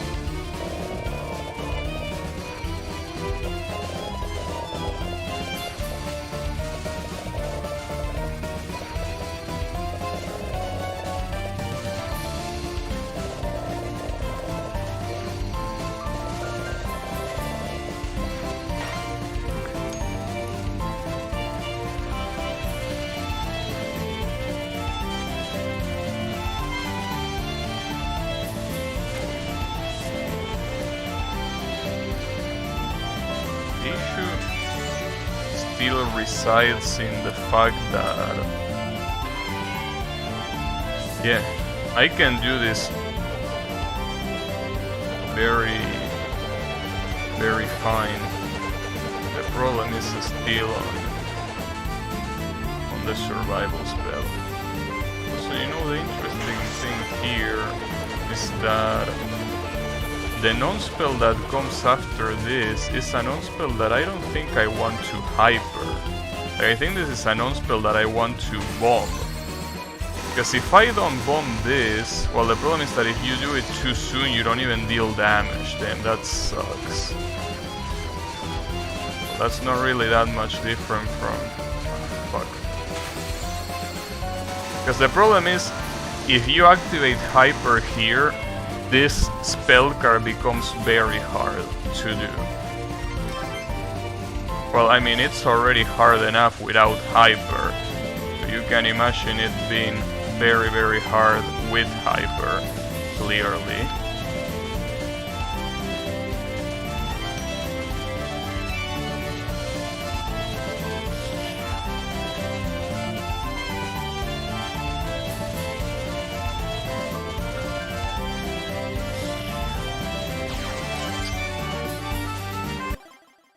It's a shame that the non-spell before this spell card is one of the hardest ones in the fight. If it wasn't, it would be very easy to just start there without being active in hyper. That's also another thing, and another reason why I don't like the mechanics of this game. You activate hyper and you're forced to fight a way harder version of the pattern. that, and also the fact that you lose power if you get hit more than 2 times while in hyper. Which, judging by the fact that it makes the pattern harder, it makes sense. It's such a fucking pain in the ass too. And unfortunately there is not a way to pick if you want to use a bomb or if you want to use a hyper. They both share the same button. So if you have hyper ready, you will use hyper. You won't be able to bomb. As I said before, there are a lot of times where you don't want to use hyper, but you are forced to, because if you don't, you lose way more resources by not doing it. But yeah. As I say before, this is a game with amazing patterns, but to me, very bad mechanics. It's a shame. It's a shame. If this game had the same mechanics as Elegant Impermanence of Sakura, this will be so much better. It will be such a better game. But that's clearly not the case. So here we are.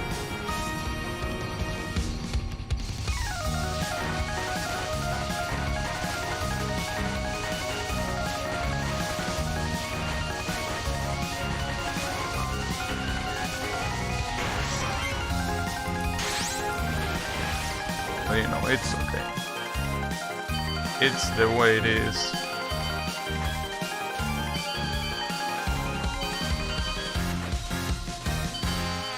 I also want to get this, well, these personal achievements as soon as possible, because there are other games that I want to play, but it seems that the achievements in this game really are gonna take a long time to get. Obviously I'm not gonna do the no miss, no bomb, lunatic or extra, right? Or the one that requires 30 billion points, and like, those are not gonna happen. But at least I want to get the possible ones, the ones that I know that I can get, and this is one of them. Just that it's clearly taking a little bit longer than I anticipated.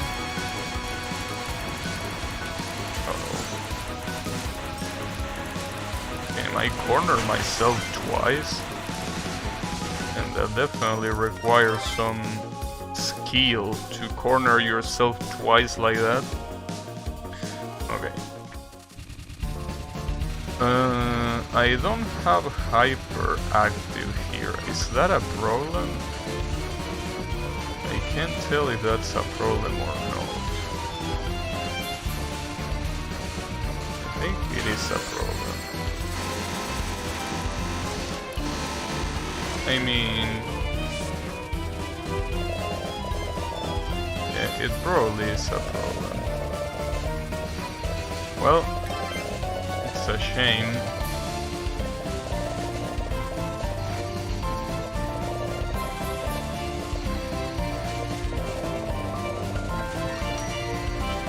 Ooh, that was very close.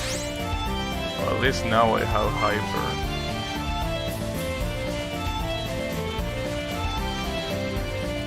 There are so many spell cards here that... sorry, so many non-spells that look so easy to do, but then you see those yarns, and those yarns have such a fucked up hitbox. I think that that's what Bravi said before. Those yarns with the big ass hitbox, they are a very common cause of death here. That's the issue.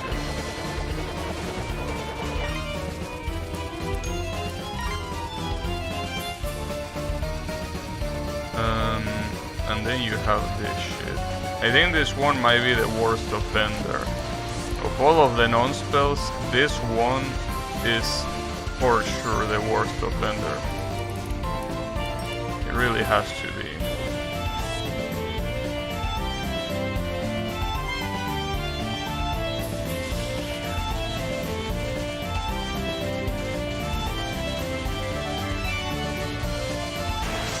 Damn it.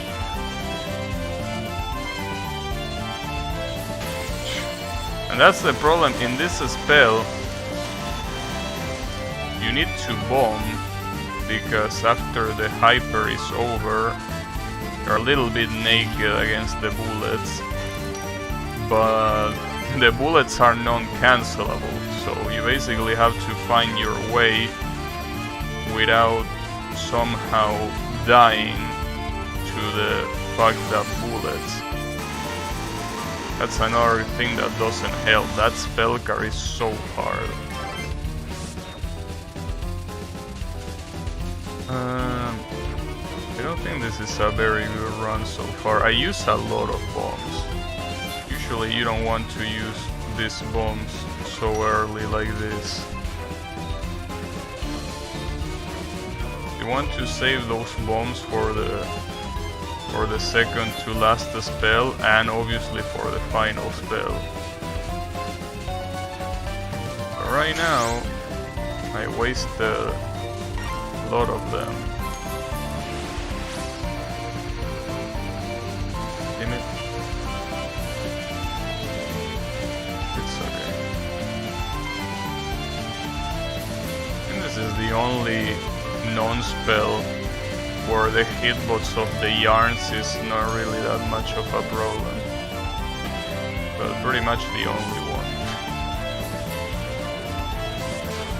Well, I think there are a couple more, but yeah, not many more. Also, I'm still convinced that this cat is trying to reference the Nyan cat. Unless you tell me that there is a folklore cat that leaves a rainbow trail as it flies across the sky, which I doubt, but you never know.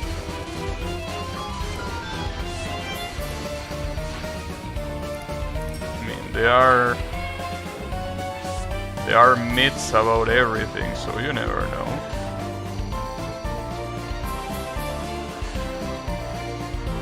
This fucking spell card while hyper is active is such a pain.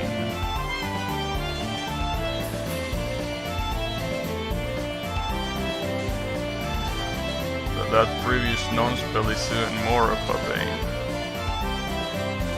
Dude, I'm getting such a deja vu right now. I've just been in this place before. But rather than place, I've just been in this run before. That's the problem.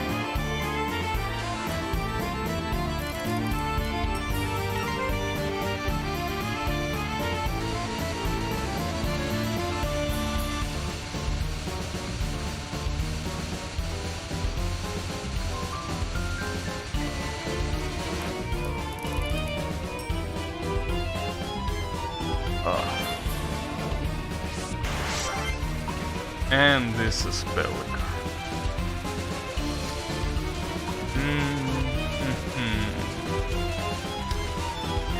This is not good unless I get enough meter to activate hyper, which I don't think it's gonna happen. No, not gonna happen when it should have happened. This spell card has so much health, it's insane.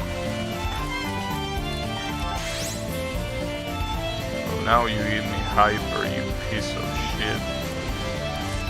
Wow, that was a pretty early activation. That kinda sucks. I say kinda cause I'm being generous. Well, the problem here is this is not gonna be pleasant.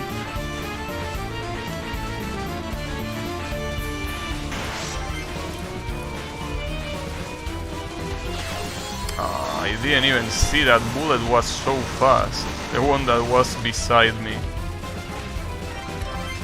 I think that that bullet was only fast. No, never mind. It wasn't because of hyper. Still is there even without hyper. I have no clue why that arrowhead was so horizontal. Doesn't make any sense. But whatever. Well, I'm assuming it's because of the falling bullets that shoot bullets. Because, you know, why not? If you like bullets so much, why wouldn't you have bullets that shoot bullets, right? Makes sense. Makes sense to me.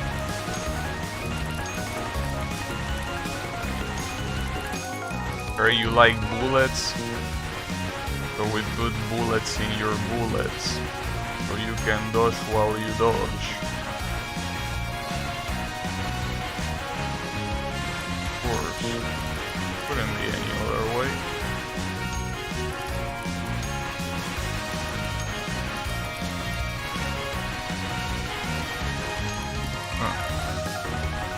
I remember reading that meme.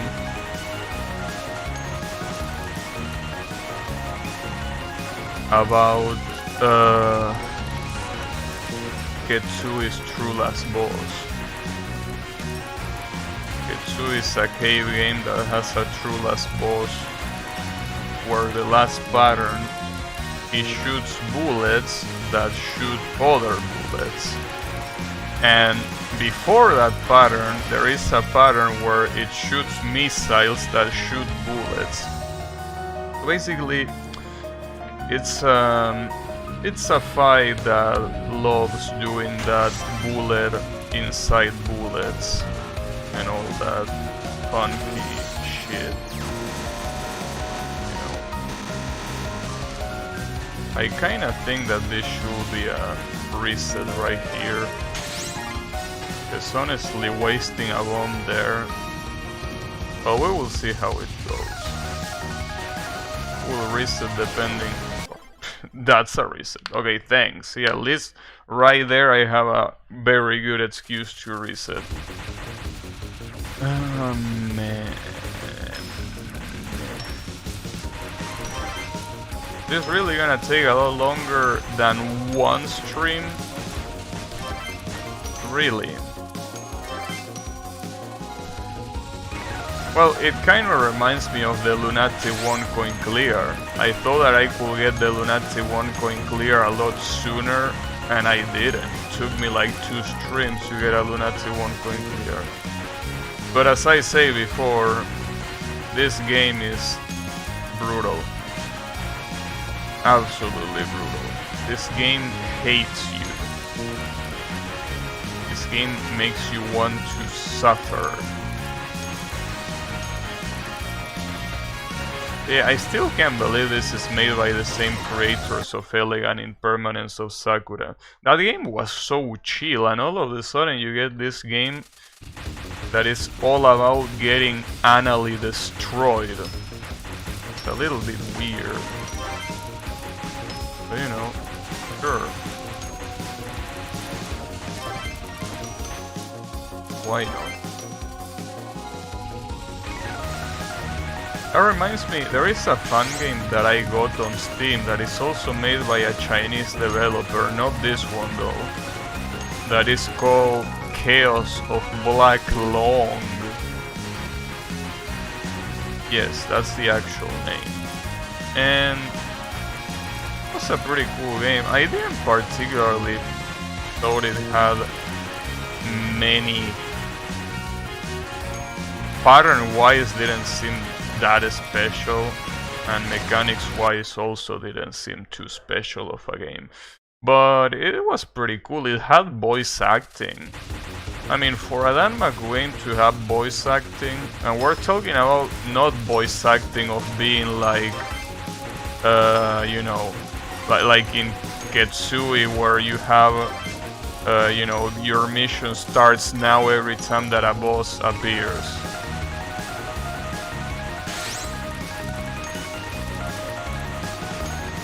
Sounds like a game you will enjoy. I don't know what you're trying to imply with that, but I think that what you're trying to imply sounds like projection. I mean, I don't like to use your same argument against you.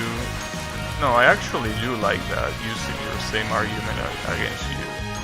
Yeah, never mind, I like doing that. So yeah, I'm just gonna repeat the same thing you do. Projection. See, like Phoenix Wright that says objection, but instead of objection, replace that for projection.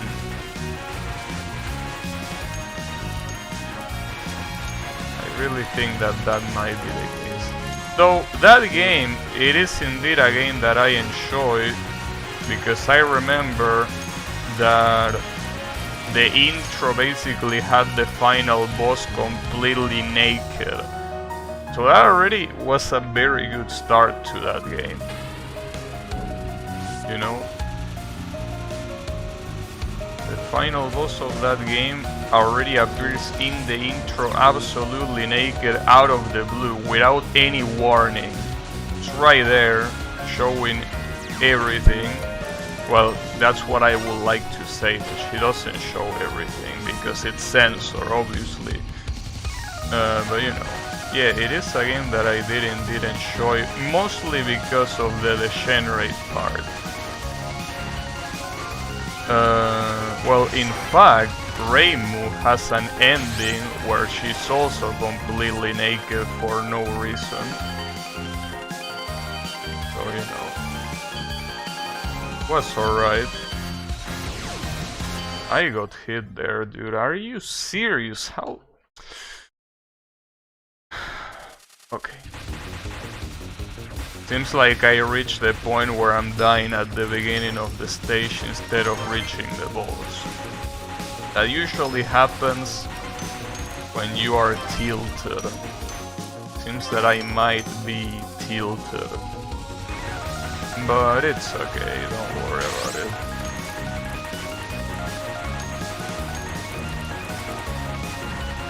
Just a little bit of tilt.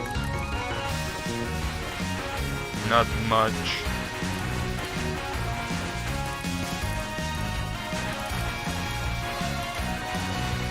Just some tilting. It's the way it is.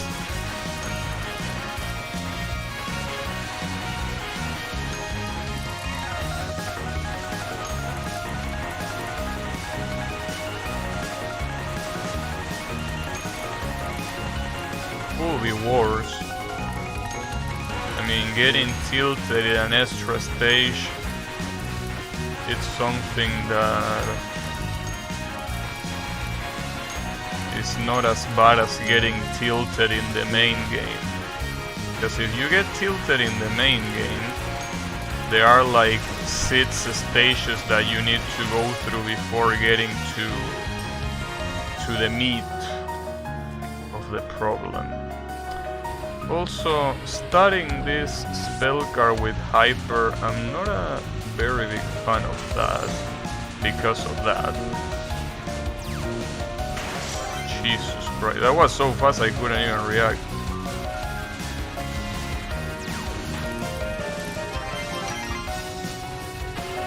But hey, at least I got out of there alive, and not just that, but I also don't have Hyper in this spell. Now, can I stop fucking up this spell, however? I mean, this spell... Oh, wait a second. No data? Huh? Seems that the stream cut itself for a second there. Well, I don't know if it was exactly a second. It was close to a second. Well, it's okay. As long as it was only a little bit. Not like it matters, because I had to restart the run anyways. But then...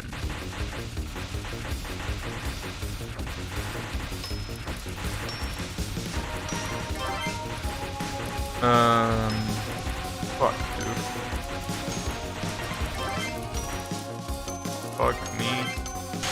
And fuck this hyper mechanic too.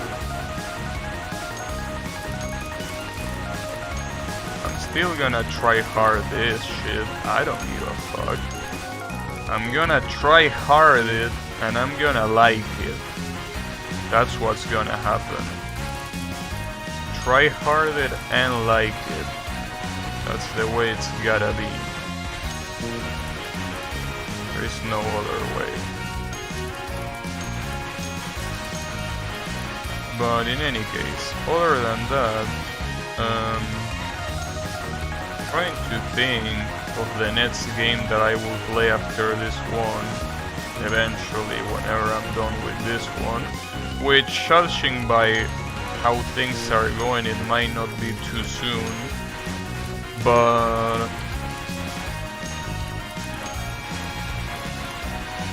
I kinda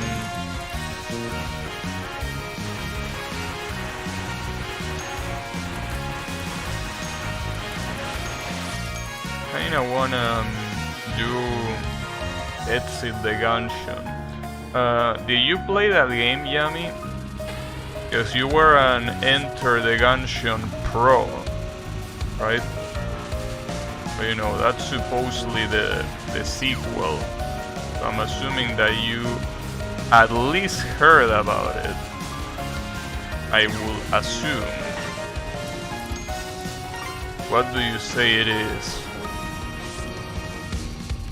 Apparently it is one of those games that is a sequel, but it doesn't really have too much to do with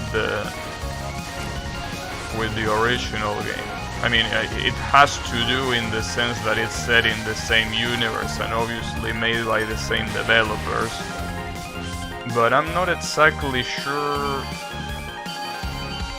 that the gameplay is too similar. I think the gameplay changes quite a lot. I don't mind that. I mean, after all, I think that I already got my Enter the Gungeon fits. Don't think I need more Enter the Gungeon than that. So, I guess doing something new wouldn't be bad. But that's not what a lot of the Steam reviews say. A lot of the Steam reviews don't seem particularly happy about the direction of the game. So I'm not sure, because after all, according to Steam reviews, Death Stranding is a good game. So you can't really trust the Steam reviews too much.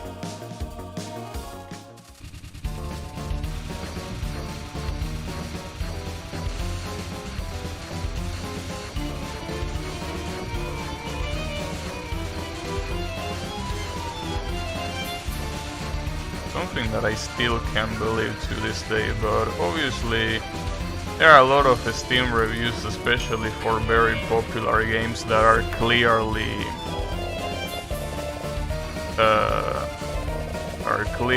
busted. Sorry, not busted, boosted through corporation accounts that make a lot of accounts just to upvote their game. And the same way can happen in reverse too. I remember that one time there was a game that talked shit about the Chinese government, and suddenly it had so many negative reviews that it had to be taken off of the store. So yeah. Wow, I can't believe I got hit here. That's some next level throwing. Throwing the run away, that is. game. That was very sad. You know what? I'm gonna keep going. I don't give a shit. Well, I'm most likely gonna die on this non-spell anyway, so not like it particularly matters that much. Yeah, it was obvious. This non-spell is criminal. Absolutely criminal. Absolutely criminal non-spell. I don't even know how it's the third non-spell. I will be feeding for like the last non-spell. In fact, I'm pretty sure the last non-spell is way easier than that one.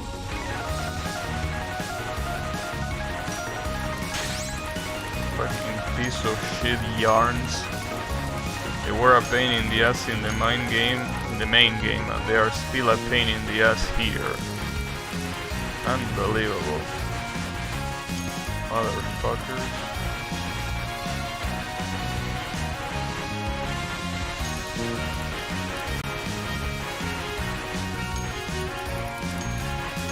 Also, now that I think about it, something that I could do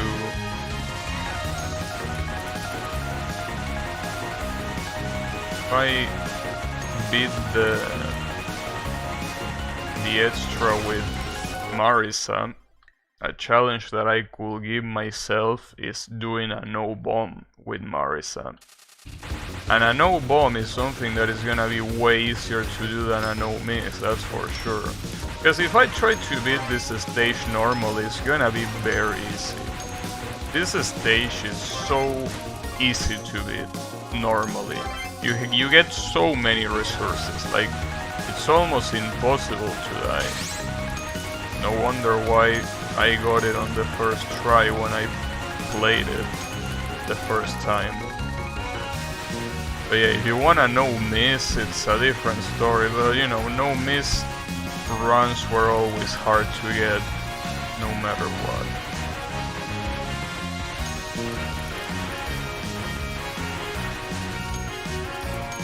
But you know, I'll still get it, I don't care.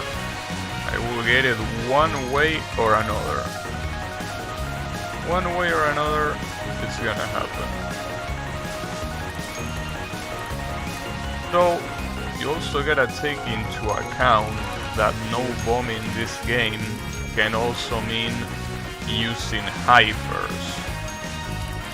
And considering that you activate hypers by getting hit anyways, you could do that. I can't fucking believe it, dude. I'm getting hit by so many stupid things. So many stupid things.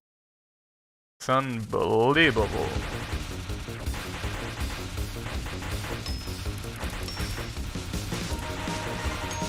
It just keeps happening. There is no way to stop it.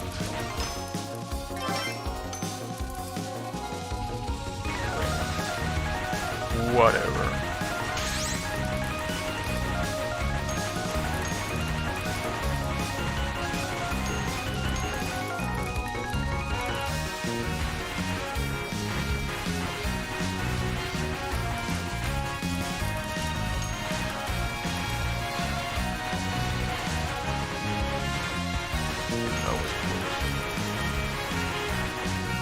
Little bit close. Maybe I should say too close for comfort. Well, and that was close enough to not work. Damn it, dude. Can't believe it. I'm actually tilted. Tilted enough that I cannot concentrate. Cannot concentrate because of the tilt. It's insane. The tilt is so strong. It's insanely strong. But it's okay. Tilted or not, it's gonna happen. I don't care. This is gonna happen.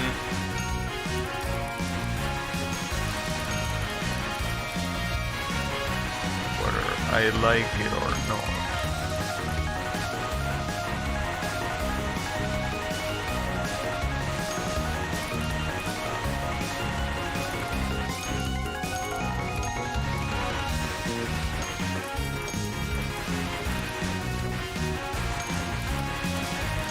Also, another thing that this game made me want to do is play Alien Impermanence of Sakura.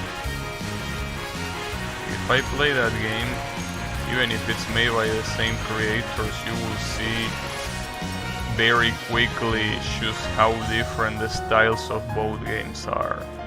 They are so different. It's insane how different they are.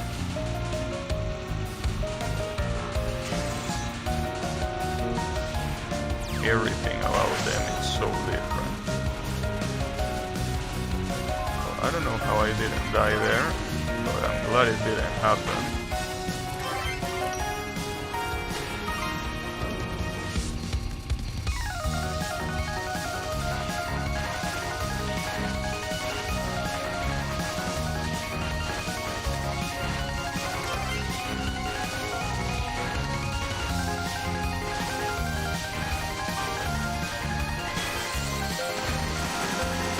That bomb was definitely unnecessary. Fuck.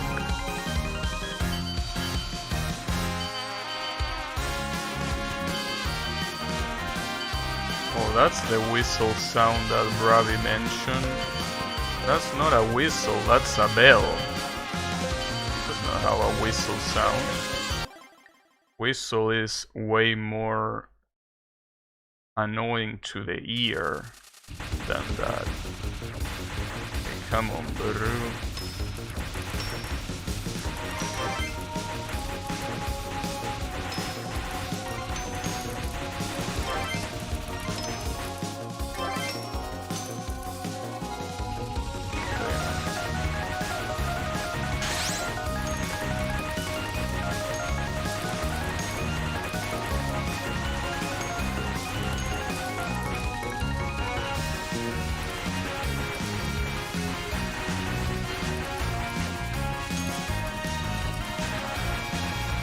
I really wonder if you're gonna be able to get this run today. Really doubt it. But it wouldn't be the first time that I will get a run towards the end of the stream after all. So maybe it will happen. We'll be certainly very glad if it did. You never know.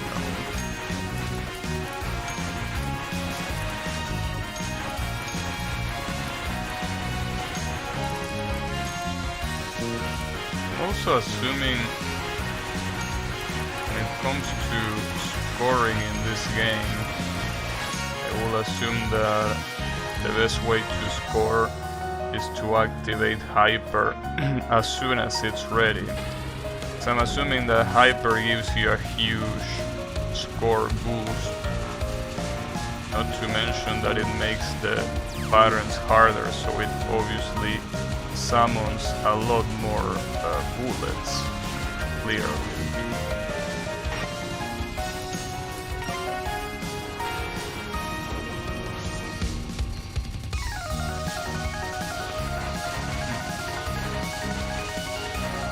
Speaking of Hyper, I'm about to activate it with no regrets.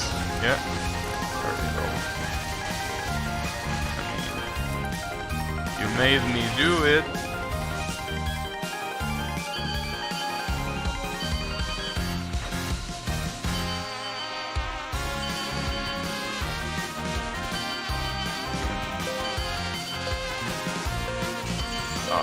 Damn, I didn't even see that blue knife.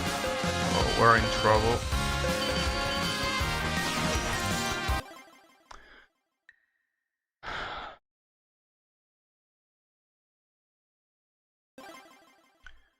What? Why did you pause again? I pressed restart. Damn it. Probably because I held the escape button for too long. Well, I was salty, so it was only natural. Well, that's pretty cool that I won't be able to meet the boss.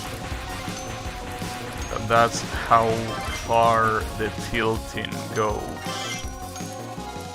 But it would be very nice if that wasn't the case. You know?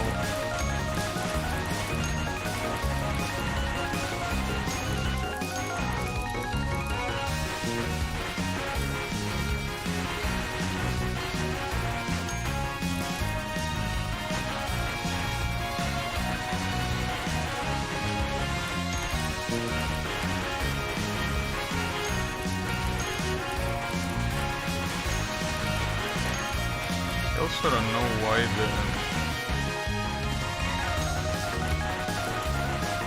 the power in this game is represented by pyramids.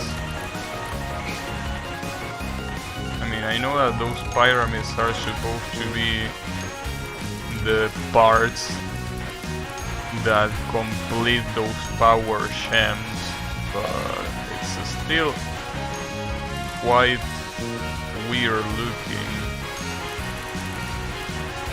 that those rotating pyramids just fly at you like that. So those glowing ice effects are so fucking cheap that they look comedic more than anything. So that's probably the intended effect. Dude, are you kidding me? Can't believe it. I just can't get out of the mid-boss now. Like, the mid-boss is now an absolute wall that I can't get past through. Alright, that's pretty cool. Absolute mid-boss wall. Yeah, that's basically proof enough that I'm absolutely tilted. I mean, there needed to be any confirmation.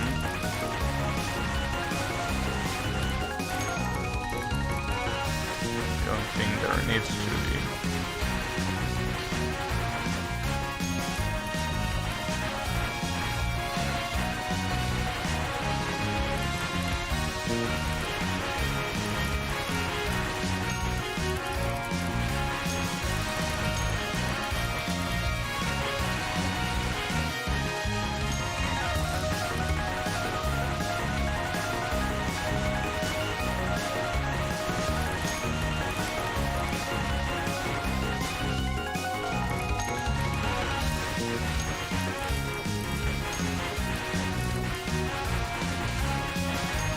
Worst part is that it's one of those things that I can't even say that not talking helps me focus, because it's not even that.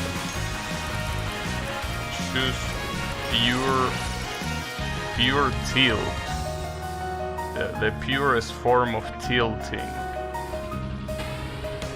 Just the way it is. Cannot be any more perfect tilting than this one. That shit comes so fast. That's fucked up. But yeah, tilting. Very, very tilting. It's okay. I'm used to be tilted.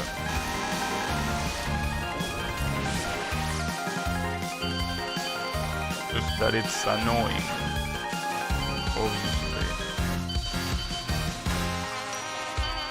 I just realized that in this spell you can't move too much to the sides. Like, I knew that you couldn't move too much from the center where you are, but you can go to the sides of the spell. So if you do that, you die to the other green knives, because there are two types of green knives apparently. The ones that circle you and the ones that prevent you from going to the sides. Pretty much.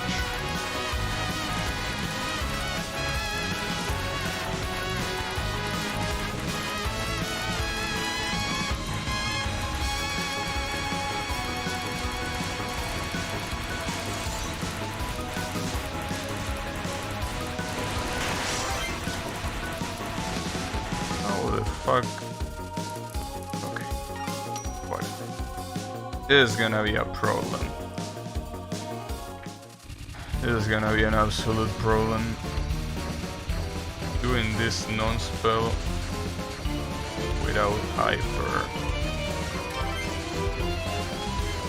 I thought that this non-spell wasn't that big of a deal without hyper, but it's still very annoying. At least I have it ready now. So this is usually not a spell card that you want to activate hyper in. Because it usually isn't that hard, but you never know when you can struggle just because something that just happens. But I got it, so at least there is that.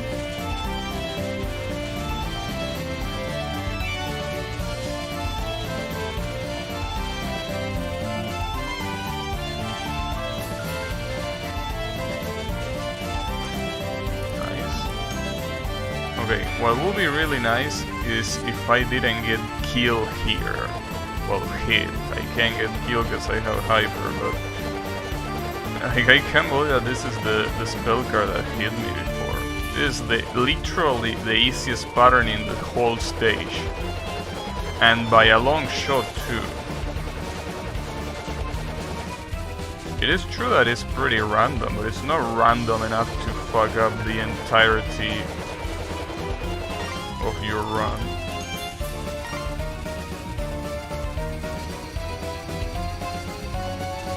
And this shit. Okay, it's time to activate. Wouldn't have waited any longer there. Doesn't matter what, it seems that I will always get hit at least once in there. It's fucked up.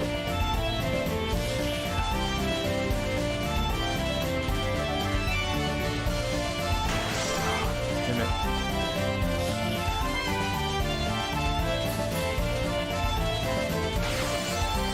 I hate this spell card too. God damn it.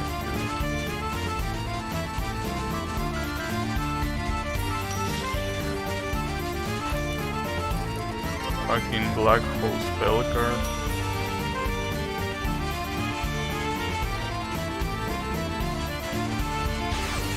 Jesus. Perfectly hit me. I don't really want to spend bombs like this. I was pretty close of hitting me. Also, I didn't realize that this was the fourth spell card. Seems that at this rate, this spell card is something that I see so rarely that it feels like way more than just the fourth spell card. But it is just the fourth spell card. Just that it's... I mean, the previous one, which is the black hole one, is such a gigantic filter. In fact, this non-spell is just the fifth non-spell, and it feels like it's way more than that. Because again, I rarely get here, which is pretty sad.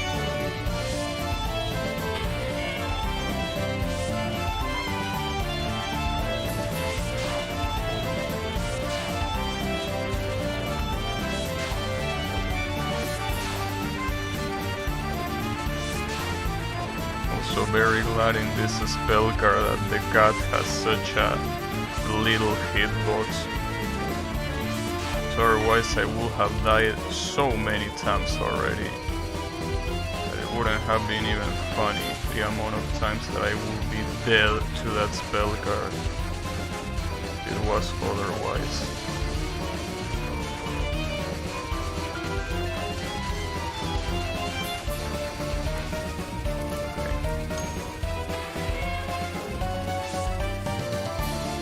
Well, it's a good and a bad thing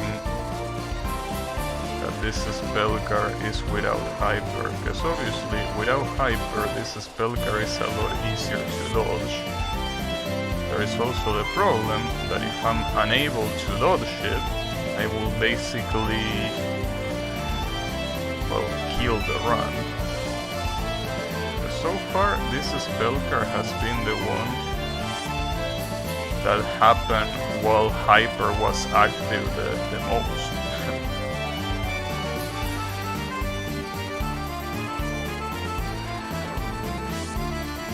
Oh, seems that everything is fine.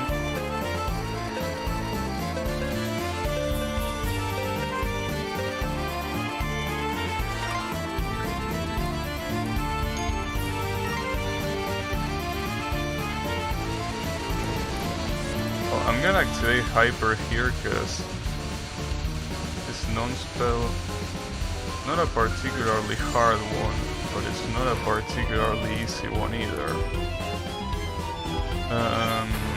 And the same could be said about this spell card, which is a shame because I'm not gonna have Hyper here. I will need to waste bombs, probably.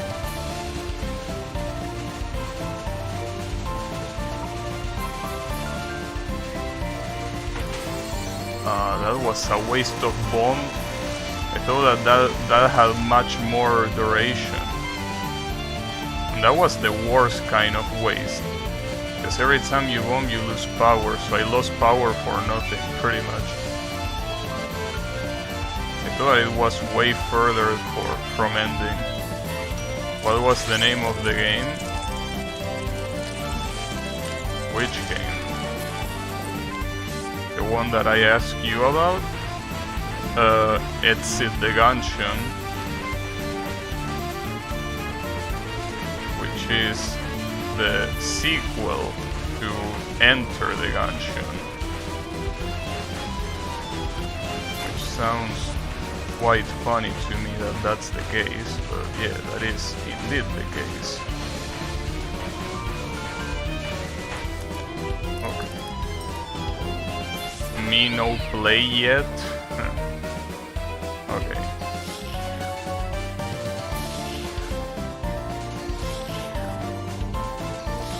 Well, I don't know if it's a good idea to go into that kind of game completely blind. I can't believe I just wasted 2 bombs there.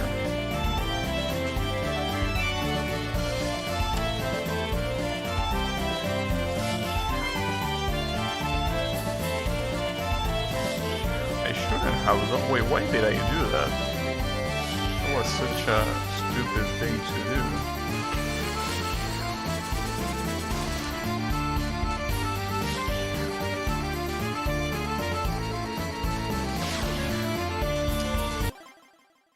I have to practice that piece of shit. Regardless if I like it or not, I have to practice that spell card. It can't be that that spell card kills the run. It has to be practice. As much as I don't like to practice, I need to do it. This spell card is an absolute run killer. Can't be that way. Wow, that was a very good start. Very, very good start. I don't know, dude, this spell card is just insanely hard. Spell card is just too much. Basically, the worst kind of survival spell is the kind of survival spell that pretty much has every pattern being a hard one.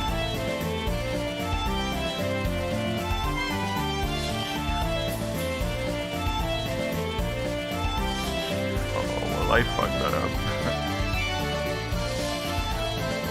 To nobody's surprise, I never capture this spell card.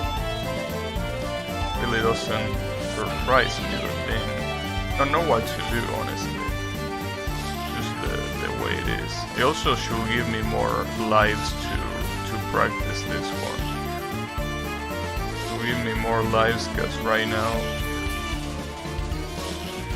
will have to be forced to defeat this first pattern, and while this first pattern is still pretty hard, I don't think it's hard enough to practice it that much. Still think that this is the best way to probably do this spell card, but maybe I'm wrong. See, that's the problem.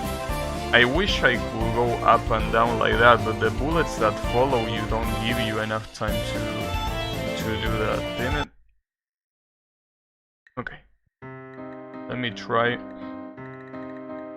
with a lot more lives. Fuck shit. My hatred for this spell card is quite high.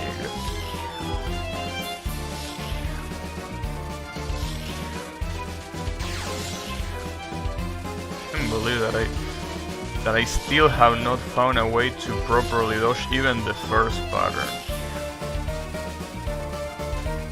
Not a single one I have found a way to perfectly dodge it.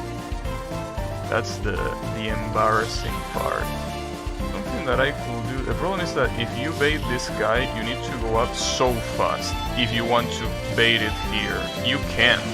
It starts closing down on you if you do that. So you have to do it some other way. The problem is that I don't know another way that is way better. It's just like something else, really. And then comes this thing. I mean, this thing you have to stay on the center. I know that. But that's not enough for me to know.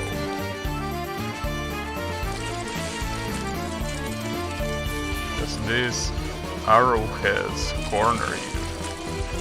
And you can go too far from the center. Because if you go too far from the center, you get eaten. So you basically pick your poison. I don't think you can stay. Maybe you can stay in one of those lines. Maybe you don't have to stay in the center. Though that feels like it will be too hard to do. And not only hard to do, probably also impossible to do. Because I don't think you can be close to the places that the guy has been into just like that.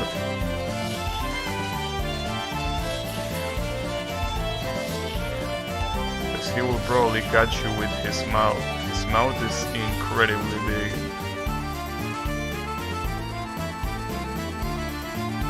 I don't really know. Another thing that I could try here is vertically dodge, but I don't think that's a particularly smart idea either.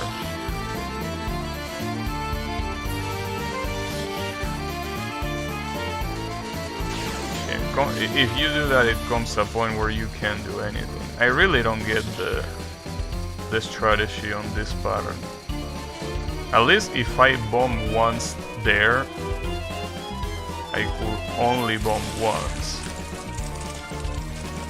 I want to see what happens if I try to go close to him and I stay there. Because I think that well, see, the problem is if I stay here, when he loops back, he's gonna catch me. Maybe there is a way to not let him catch you there. And also, if you bomb, you can just stay here without any problem. Though I don't know how worth it is, because those red bullets are quite scary. But you can do it. If you bomb, let me see how many bombs I will need here. Especially, I think the most important thing to test is to have the hyper activated at first. Like, let's see if I do that. Like, if I activate hyper right at the beginning, which is usually the realistic scenario, right? Obviously, this first pattern becomes way harder. Well, I mean, way harder. It's not really way harder, but it's harder because it shoots more bullets, and I'm not sure, but I think that it also shoots it faster. Okay, so let's say that it only takes me 2 hits. That will be perfect. A perfect way of dealing with that pattern.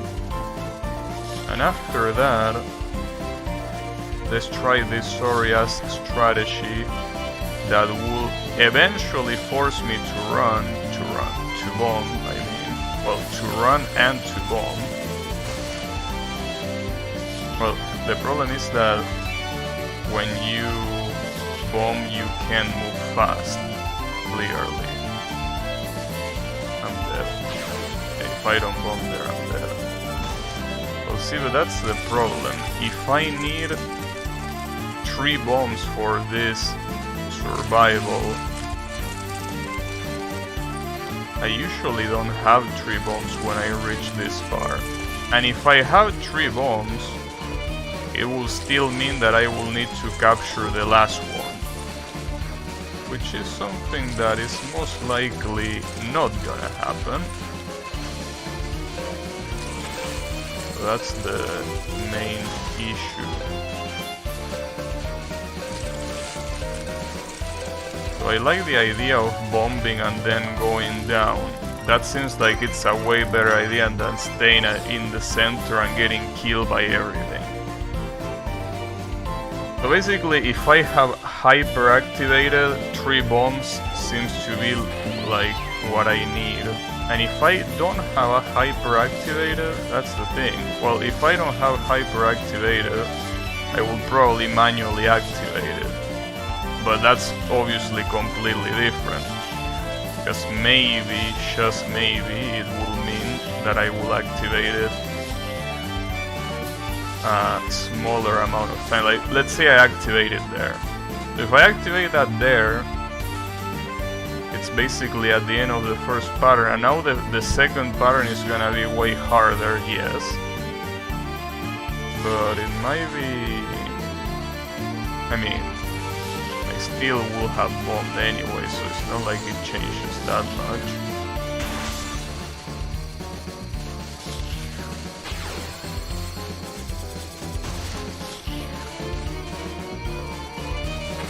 Jesus Christ, no. It will probably still be 3 bombs in total. Damn it, dude. So that means... That's very fucked up, because that basically means that I need 4 bombs. I need to get to this pattern with 4 bombs. Doesn't seem like something that I can personally do.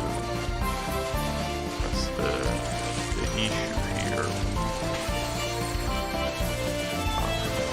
When I bomb, I'm so slow that I don't even know if I can reach. Yeah, here.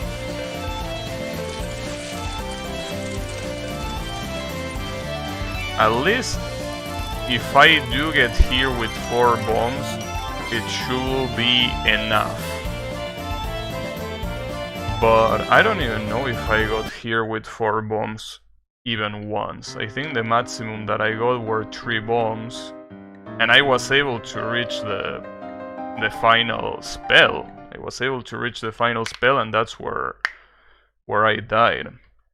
Maybe a better strategy will be switching Sakui out and instead use Reimu, which is something that I'm wondering why I haven't done before. Using Reimu here will probably be a way better idea. Okay, I will consider that. Reimu will probably struggle in some of the spell cards though.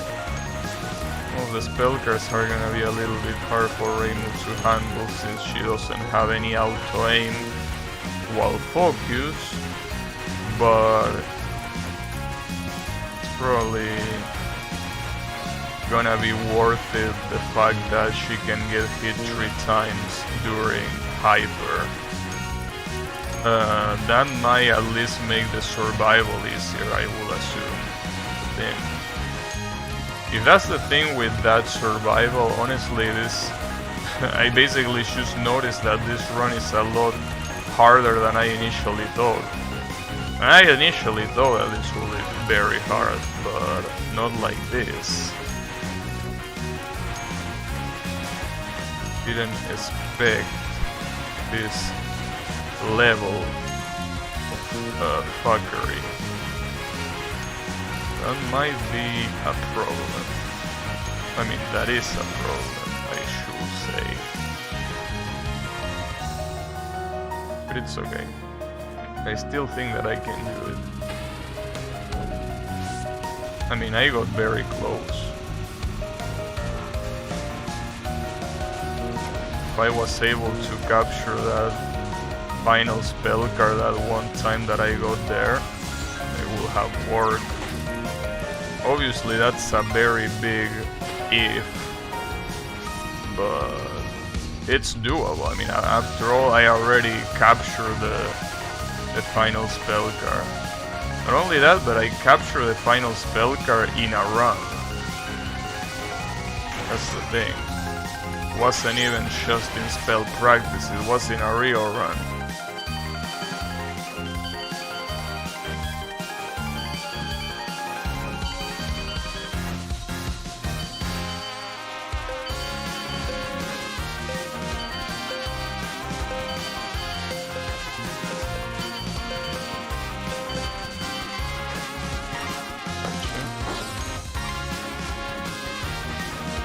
We got one capture from that mid-boss. That's something.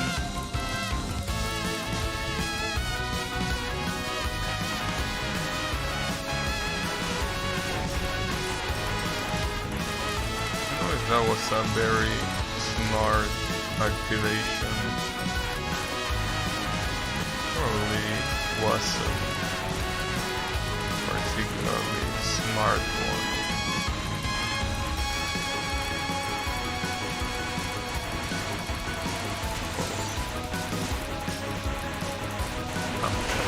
Well, not there, but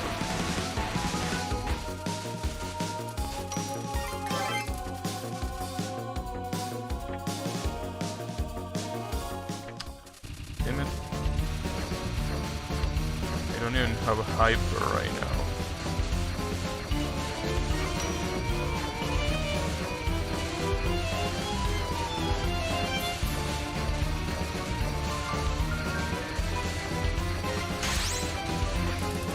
I also really don't like how this fight is the very first spell card. This spell card, it's so dangerous because it basically has two things that I really hate, which are bullets that cross each other left to right, and also bullets that come from below at the same time. Not really a spell card that I like in the slightest, but it's okay. Fully works.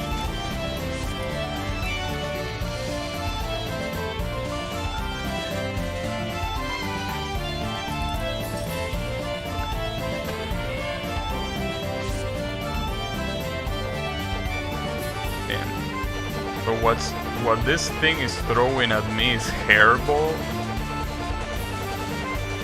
Just read the name of the spell card. Is this hairball? That's disgusting. The worst part is that it says adorable. I don't think that being thrown hairball is very adorable, no. Don't believe that qualifies as such a thing.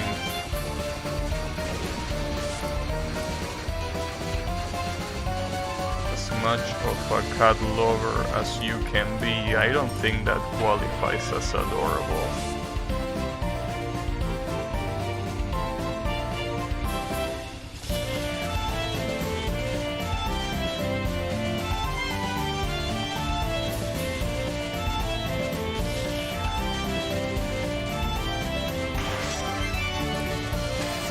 Damn it, dude. I think it would have been a better idea there to lose the hyper by getting hit and cancel bullets that way, because now I lost 2 bombs just like that. Damn it, dude. as you saw in the spell practice, wasting bombs is exactly what I can do, because otherwise that survival spell, okay, well, it's done. Fuck me, fuck this extra station, fuck the hyper system too. And this Belvedere is so much harder with hyper on. But it's just stupid. So much harder. Still capture it, get fucked. That's not really saying much.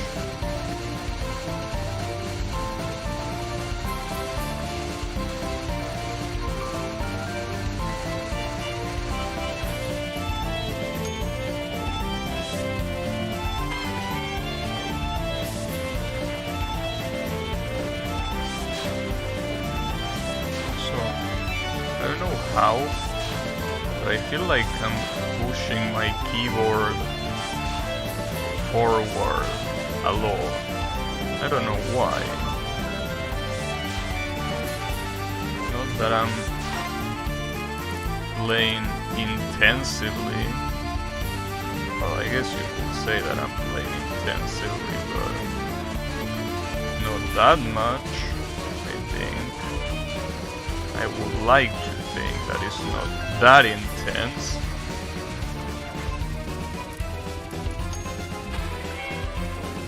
So I could activate hyper, no, never mind. There's also another thing that slows this run down a lot.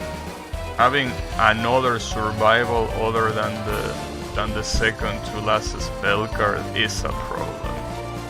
And regardless of how easy it is an easy survival, but, well, at least easy compared to the second to last one. But that's the problem here. Like, this thing still takes time. I mean, it's 50 seconds. 50 seconds that are all about dodging. Nothing more than dodging. Can't make it any faster.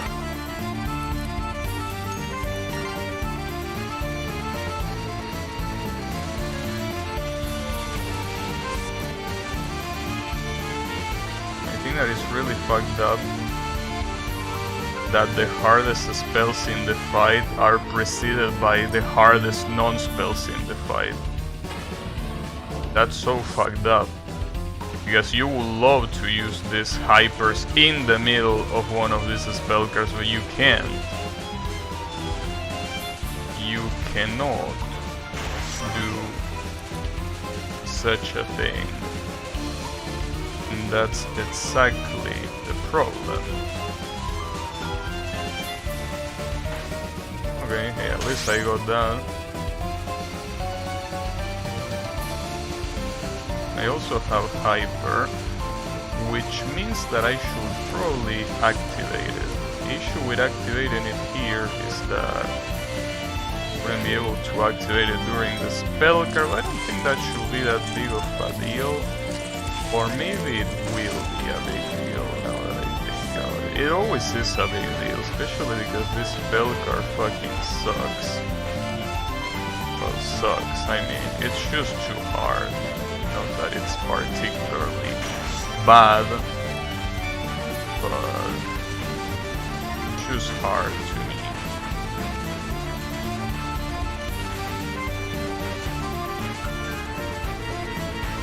Gotcha. Well, 3 bombs on stock that would have been 5.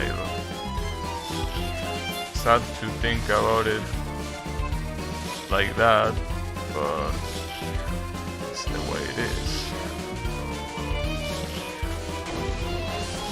Was probably a mistake or not. Maybe not really.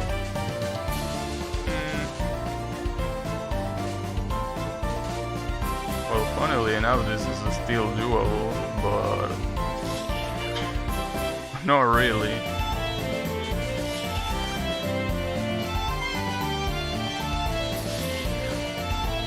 I'm just gonna purposely get hit there. I have way better patterns when I try to run away.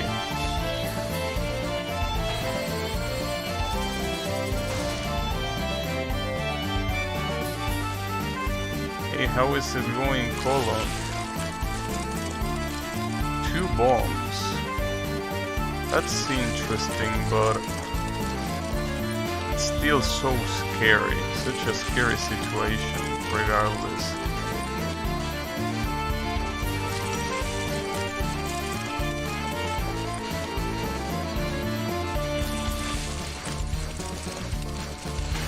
Bomb there.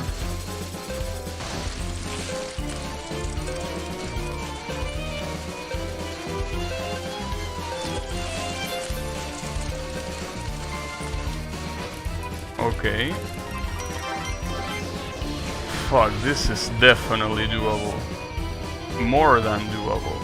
But I can only get hit once here.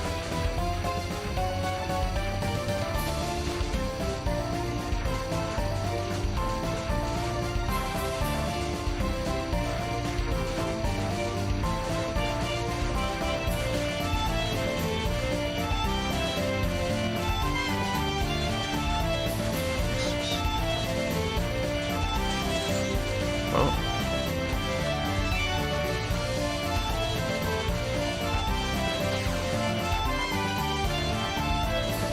that's a pity. It almost happened. This spell card is just too far, dude. The arrowhead's just coming from every direction. It almost happened. It was right there. And the survival, I did it so well. That's the worst part. I did the survival so well. Well, I mean, did it so well. A way of saying, really didn't do it so well, but that's a shame. Though at least, you know, the funny thing about this is that if I hadn't gotten hit while my hyper was active, I would have won, because I would have gotten 2 more bombs to spend there, just like that. It's a shame. I don't even remember when that happened, when I got hit. I think it was in a non-spell. Yeah, I'm pretty sure it was in a non-spell. I don't remember exactly which non-spell, but I got hit there. If I had hyper, it would have worked. It's a shame, but I'm definitely gonna continue this tomorrow. I know I can do it. I mean, if I hadn't screwed up in that specific way, I would have gotten enough resources to tank the entirety of the final spell anyways. So in any case, thanks everyone a lot for watching, and I'll see you on the next stream with more of this. So have a good one and take care, everyone.